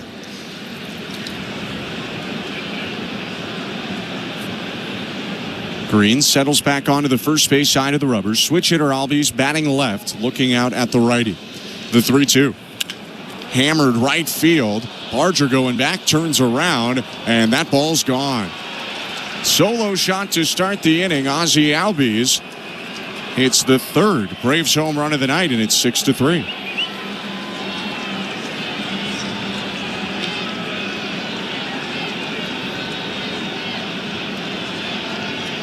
Slider down in the zone, outer half, but stayed up enough for Albies to turn on it. It's his 4th home run of the season. Yeah, Ozzie Albies does have a little bit of juice. When he gets his pitch, that was just a hanging slider. You can see Chad Green probably wanted that pitch back, but when he gets his pitch, he can put a good swing on it. Hit a homer. Green's pitch now to Drake Baldwin, hit foul, 0-1. But if you're Chad Green, you say, all right, I gave up my home run. Now I got to get back in this ball game and throw strike 1. He throws strike 1 right there. 0-1 pitch. Fouled off again, 0-2.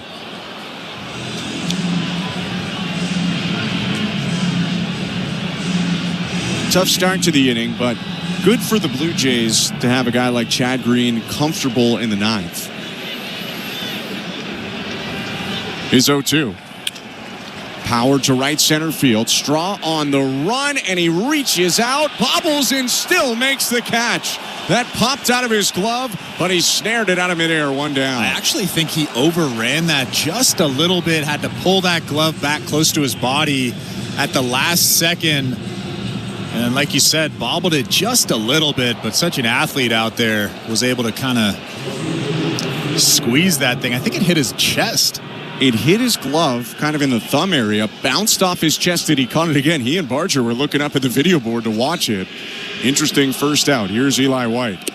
Bounce to the plate, ball one. I mean, that's something you don't see from Miles Straw very often, that's for sure. You could see him shaking his head out there, looking at Addison Barger.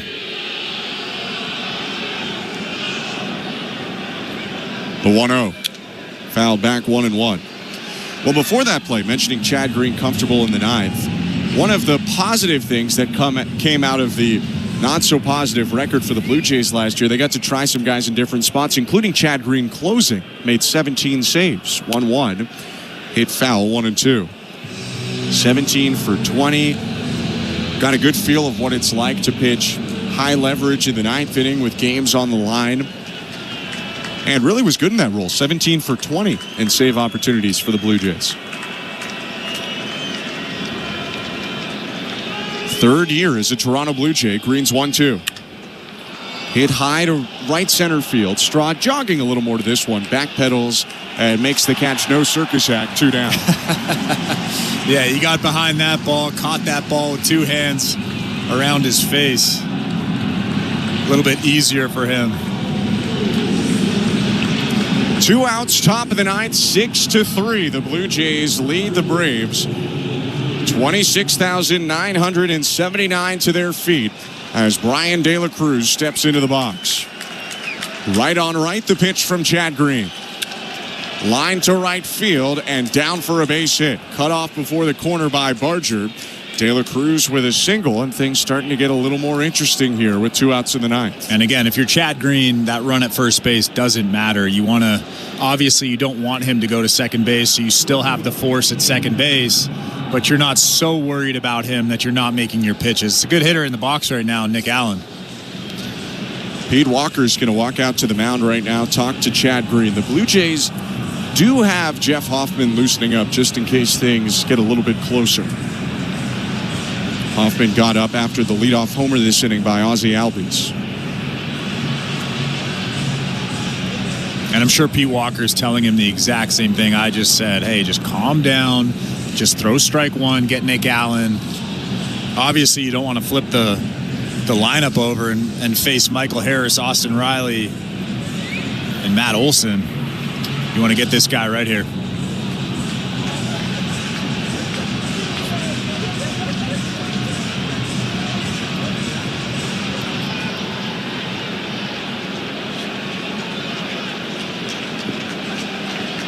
Allen, the right-handed hitting shortstop, steps in. He's 1 for 3 today.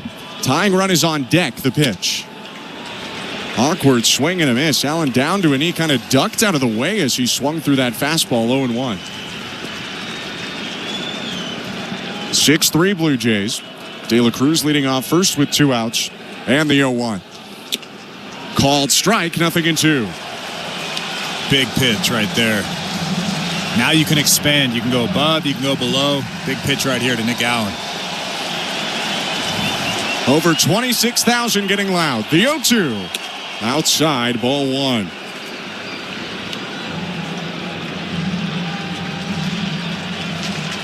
It's been a high-powered day. 5 home runs combined for these two teams. Green's 1-2. Check swing. Pitch was just off the plate. You could have argued it was a strike because it looked like it caught the edge. It's 2-2.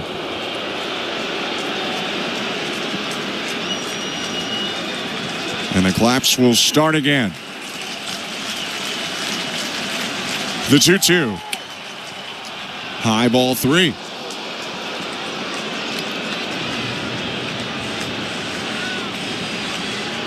Carlos Fablis trying to get Vlad's attention to relinquish the hold on the runner. De La Cruz is going to be off on the pitch. Full count and 2 outs. Green offers. Popped up. in the infield. Guerrero puts two hands in the air, steps onto the turf, and makes the catch to win it for the Blue Jays. 6-3, the final score. Toronto jumps all over one of the great young pitchers in the game, Spencer Schwellenbach, to win Game 2 of the series. Well, Kevin Gausman was great tonight. He knew coming into this ball game that he had to be good. Spencer Schwellenbach, one of the best young pitchers in all of baseball, was going for the Atlanta Braves. Came into the game tonight with a .45 ERA, and Kevin Gausman bested him. Not only was he great, Anthony Santander was great. And how about Alan Roden hitting his first career home run? The Blue Jays were great, and they won the game 6-3. We'll take a quick step aside, wrap it up, and get you over to a winning edition of Blue Jays Talk with Jeff Blair. Don't go anywhere. You're listening to Blue Jays Baseball, brought to you by your local family-owned Crown Rust Control Center, streaming at sportsnet.ca and the Sportsnet Radio Network. Drywall, an essential part of many, many projects. It's important to get it right and start with quality materials. Essentials you'll always find competitively priced at Timber Mart, like CGC, a recognized giant in the drywall industry for over 100 years and leading Canadian manufacturer of gypsum drywall. Well established and reputable, building pros and contractors know CGC, and you get exactly what the best builders trust. That's as sexy as drywall gets. Timber Mart, Canada's building center. Enter Night Mode. It's a stylish Friday night in the city. Every Friday home game. No doubter. Where we celebrate everything that makes our city one of a kind. Anything that counts. Would you always feel like part of the show? On Friday, April 18th, be at the ballpark early and get your Blue Jays City Connect Bomber Jacket giveaway presented by Enercare. The first 50,000 fans will be geared up for spring nights in the city. City Connect Fridays. Night Mode. Lights up. Let's go. For tickets, visit BlueJays.com. This is Toronto Blue Jays baseball. Fastball painted at the bottom of the zone, and that's back-to-back strikeouts. On Sportsnet 590 The Fan and the Sportsnet Radio Network. At Crown Rust Control, protection runs deep because every Crown Rust Control Center is owned by a local family who cares beyond business. Your Crown Rust Control is 100% committed to their product, to you, to their community, which is your community. Protecting you and what matters to you is equally important as protecting your vehicle. Did you know spring's the best time of year to protect your vehicle from rust? For a special spring offer, find your local family-owned Crown Rust Control Center at crown.com. Barry, do you ever wonder why we fly north every year? Obviously, it's because of Armstrong bird food. I thought it was because of the weather or migration or something. Oh, Steve, you need to spread those wings and open your eyes, partner. Truth is, it's the seeds, the nuts, the berries, the good stuff. Armstrong's got it all. So all this time, you've been chasing snacks? Bingo! You think I'd flap these wings thousands of miles for anything else? Armstrong, Canada's premier bird food. The reason birds fly north. Find Armstrong at Canadian Tire, Home Hardware, and other fine retailers. Or learn more at armstrongbirdfood.com. Hey, this is Chad Green. You're listening to Toronto Blue Jays Baseball on the Sportsnet Radio Network.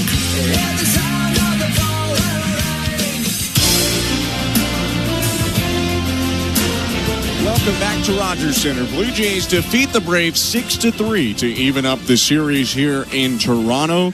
A big day, taking on a big starting pitcher in Spencer Schwellenbach. I'm Ben Schulman alongside Chris LaRue with Schwellenbach v. Gausman in this start. Schwellenbach had allowed one earned run in 20 innings coming into it. So Kevin Gausman knew that he was going to have to be really good to keep the Blue Jays in this ball game, and he absolutely delivered, Chris. Yeah, Kevin Gausman was great. We talked about this during the broadcast, but it's really difficult for a pitcher coming to the ballpark knowing that he has to show up. He sees the guy that he's going up against, Spencer Schwellenbach, like I mentioned, had a .45 ERA up until today. So he's a very tough pitcher, very good stuff. It's almost like Kevin Gausman had to be perfect, and he was pretty close. He was really good. The fastball was working. In his last start, he was basically a one-pitch pitcher with just that really good four-seamer. Today, he had the benefit of the split finger through a ton of good ones today. One of his few mistakes today, though, came in the first inning, gave up a home run to Austin Riley. Braves were up 1-0. The Blue Jays didn't wait too long, though,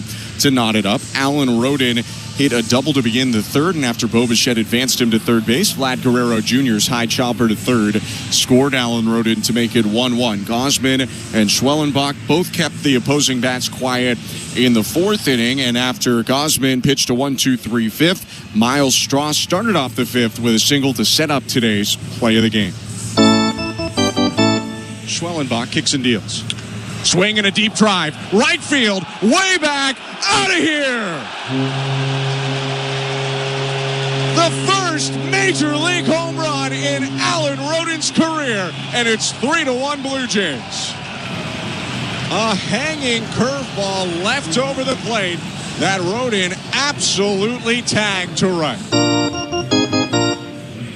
Well, not only did Alan Roden hit that home run on that hanging curveball from Spencer Schwellenbach, he roped a double the other way down the left field line earlier on in the ball games. Alan Roden was incredible tonight. We talked about how good Kevin Gausman was, how good Anthony Santander.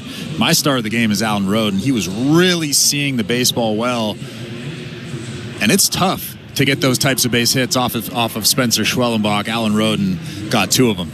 And it seemed like once Roden hit that home run, the floodgates sort of opened. Bo Bichette had a double right after, then a walk from Vlad Guerrero Jr. before Anthony Santander crushed his second home run of the season, a 3-run shot that made it 6-1 at the time and gave the Blue Jays enough of a cushion to go on and win the game 6-3. For Santander, it's now extra base hits in 4 straight games. A big win for the Blue Jays, 6-3. They defeat the Atlanta Braves. Atlanta with 3 runs on 8 hits, no errors, 6 left.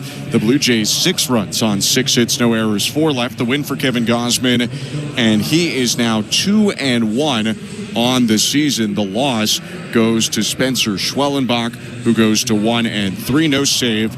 A game that took 2 hours and 33 minutes in front of 26,979 ends in a Blue Jays win. Toronto now 10-8. The Braves still struggling now, 5-12 on the season. That sets up a really entertaining rubber match coming up tomorrow. The Blue Jays and the Braves face off for a third time, with Chris Bassett and his sub-1 ERA taking on Spencer Strider, one of the great pitchers in 2023, injured for pretty much all of 2024. He returns from UCL surgery tomorrow in Toronto. 1:07 Eastern, first pitch.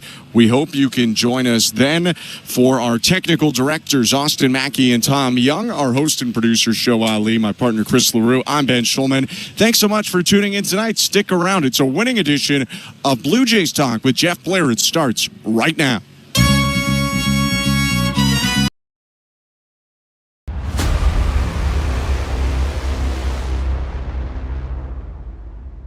What's up, baseball fans?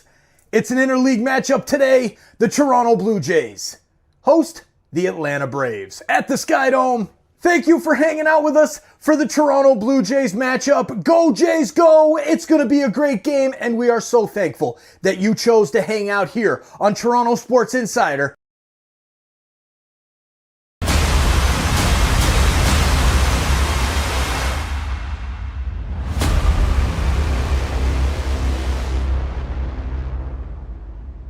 Cheers, baseball fans. Thank you so much for hanging out with us during the Blue Jays game today. Now's the time. I just had to stop the show during our commercial break and say thank you. We appreciate you being here, hanging out with us. And we're doing big things with SickKids Hospital in Toronto. Right now, we are getting ready for our Playoff Pulse campaign. We are live for our Playoff Pulse campaign, celebrating the NHL and NBA playoffs. And remember, last October, we did every game of the MLB playoffs, and we're going to do it again, hopefully this year, with our Blue Jays in the hunt for that beautiful trophy in October or November, depending on when the series ends. Thank you so much for hanging out with us. Thank you for supporting our mission to support SickKids Hospital and the great work that they do at that amazing place in our home, downtown Toronto. We'll see you back in the chat. Cheers, Insiders. Let's go, Blue Jays.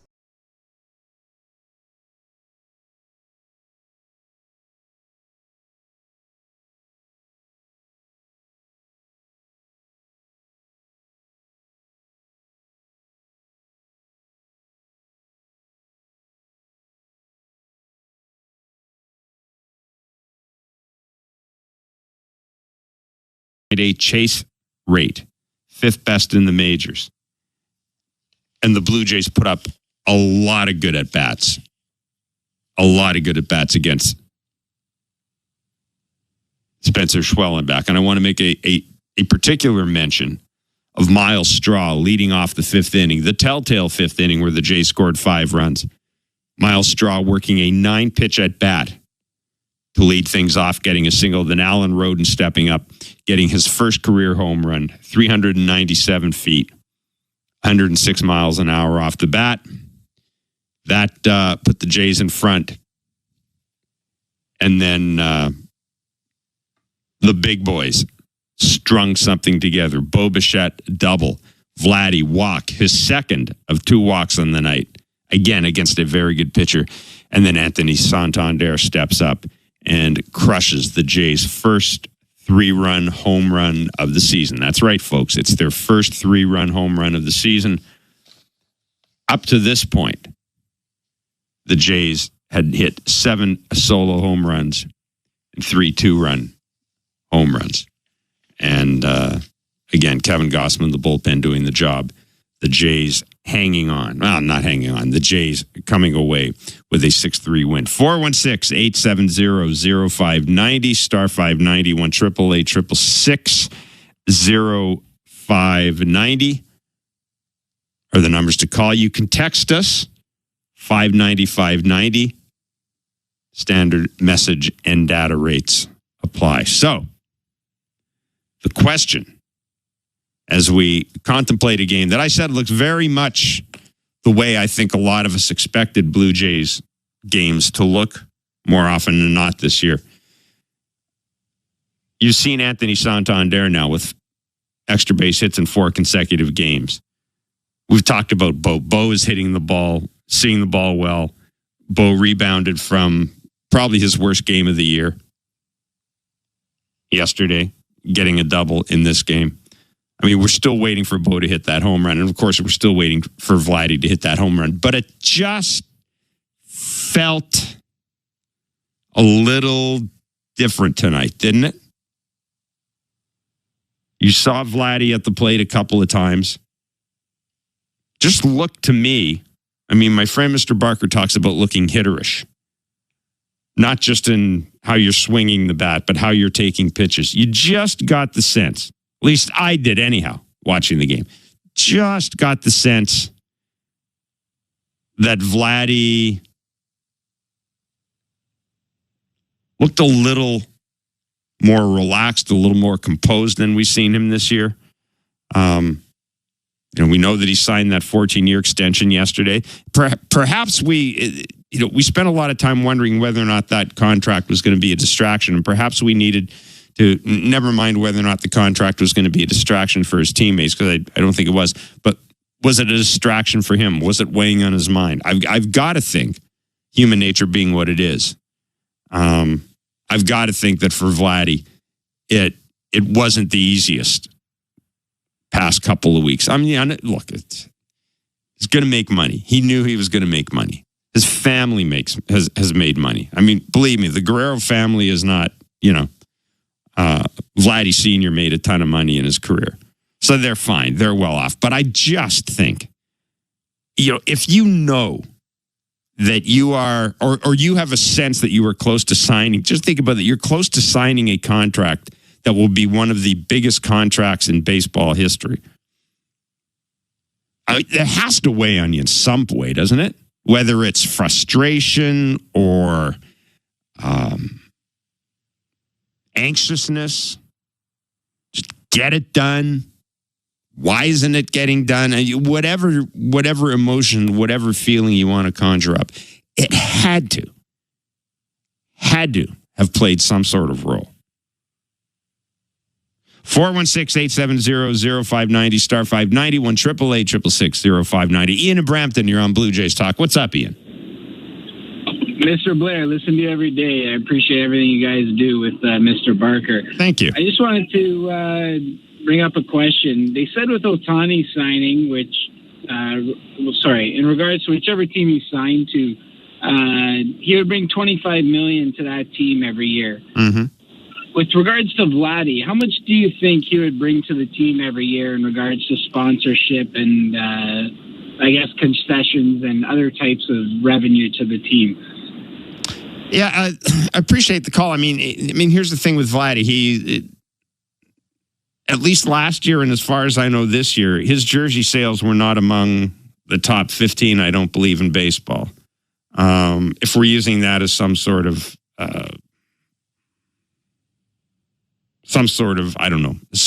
marker. In terms of marketing, look, I mean, Shohei Ohtani, when you sign Shohei Ohtani, you're essentially getting the entire country of Japan along with you. And that's, we're not talking about merchandise sales there, although it certainly didn't hurt. I mean, we're talking about bringing corporate sponsors in from Japan, whether it's telecommunications companies or whatever it is. And that, that explains why, for example, a company like Rogers would have been so interested in Shohei Ohtani. I mean, you can just think of the business synergies that would result from that type of relationship. I mean, it really doesn't take a great deal to kind of put two and two together and figure out how this company would be able to utilize Shohei Ohtani or what avenues it would open for this company. So, I mean, that's a little different than Vladdy. Shohei Ohtani is literally, there will never be another Shohei Ohtani. I mean, regardless of whether or not somebody comes along and pitches and hits again, that doesn't matter. There will never be another Shohei Ohtani. And just in terms of a business proposition, there won't be. Interestingly enough, I've spoken to some people. Vladdy does okay in terms of endorsements. He's got a lot of endorsements at home. He's got some national endorsements. What I think the payoff for the Blue Jays will be is, I mean, first of all, the biggest payoff is I think it's easier for this team to win with Vladdy than it is to win without Vladdy. If you don't have Vladdy, if you would let Vladdy walk at the end of this year, the first thing you're going to be doing next year is trying to find another Vladdy. And then even if you find another Vladdy, you're kind of back to where you were because you're going, well, even when we had Vladdy and Bo, we still didn't have enough offense. So that was, my major concern is you weren't going to replace Vladdy. And even if you did, it still probably wasn't going to be good enough. So I think in that way, it'll be important for the team because I still agree with Mark Shapiro. I still think ultimately your best marketing is to have a winning team in the field. I mean, that's what happened in 2015 and 2016. It was great that Jose Bautista, was going to the All-Star game and people loved Josh Donaldson and people loved Eddie. That was all great. But what was really great about them is they freaking won and they went to the playoffs and they kicked ass in the playoffs. And they had they had a certain edge to them. So that, from my point of view, is what Vladdy brings to this team. Now, it never hurts. It never, ever, ever hurts to have a face of your franchise nationally. It never hurts if you are the Blue Jays and you're running advertising across the country to have Vladdy's face. People like Vladdy. Mark Shapiro made an interesting comment yesterday that I thought was really telling. And the more I thought about it, the more I thought, there really was something there. And he talked about Vladdy's sense of joy when he plays. And he made an interesting comment about how joy in some ways is kind of a form of leadership in baseball. And you think about it, it's a sport where you play every day or almost every day. The games, I mean, there's a lot of standing around in baseball. There's a lot of talking in the dugout. And having a guy that brings that joy, that can sort of elevate people around him, that can kind of make a tough day, at least give it a little bit of a positive, present a little positive glow to it. There has to be something there. And I think fans, you'll see that with fans as well. People like Vladdy. People, I'll put it this way. People would put up with Vladdy not hitting a home run through the first however many 20 games of the year or whatever it is. It's easier for people to put up with Vladdy not doing that than another player. It just is. So I know that's a long-winded answer, but I mean, I think that's where Vladdy's, where the marketing quote, where the marketing kick might be if you're looking for it. But, beyond that, I mean, nobody's going to bring in what Shohei Ohtani brings. It's just not. I want to go to the text line, 590-590. Claudio from King City wants to know what I would think of trying Straw as a leadoff hitter against lefties and Jimenez or Rodin against righties, then having Bo Vlad and Anthony Santander hitting 2, 3, and 4. I like having Bo in the leadoff spot. Bo looks really good. He's looked good from the start of the year. I agree with Buck Martinez. He is the best hitter in the team. And I have no problem with Bo leading off. I mean, I really want to caution people. I don't think we will know what the Blue Jays' real lineup will look like until Dalton Varsho is here. And Dan Shulman said today that the thinking is that he might be 10 days away. So, let's err on the side of caution, give him an extra 4 days after that. Because I believe that he and his wife are also expecting a child. So let's say 2 weeks. Let's just for giggles say that we're 2 weeks away from having Dalton Varsho here. I think at that point, then you can start moving pieces around. At that point, maybe Dalton Varsho goes into the number 2 spot. Maybe Andres Jimenez goes into the number 2 spot. Or maybe you're winning and Vladdy started hitting and you don't want to mix it up. So I wouldn't want to do anything to your question. I wouldn't want to do anything that radical. If John Schneider wants to put Jimenez in the number 2 spot, which he's done, I'm okay with that for a game. Miles Straw, I think you leave Miles Straw where he is. I like the way the bottom of the order is operating. I like the way the bottom of the order is presenting the top of the order opportunity. So I don't see how you could do anything major that would get Vladdy to hit home runs all of a sudden. Other than, as my friend Mr. Barker says, it's pretty obvious that Vladdy prefers hitting third, and for whatever reason. So again, I think let's wait until we see how Dalton Varsho looks when he gets back. And then let's see where the lineup goes. 416-870-0590, star 590, 1-888-666-0590. 590 is a text line. It is a winning edition of Blue Jays Talk. 6-3, the Blue Jays beating the Atlanta Braves. The teams will wrap up the 3-game series tomorrow afternoon. And it will be a terrific pitching matchup. Spencer Strider scheduled to take the mound for the Atlanta Braves. Chris Bassett scheduled to take the mound for the Blue Jays. Let's step away and go back to the phone lines. It's Blue Jays Talk on the Sportsnet Radio Network.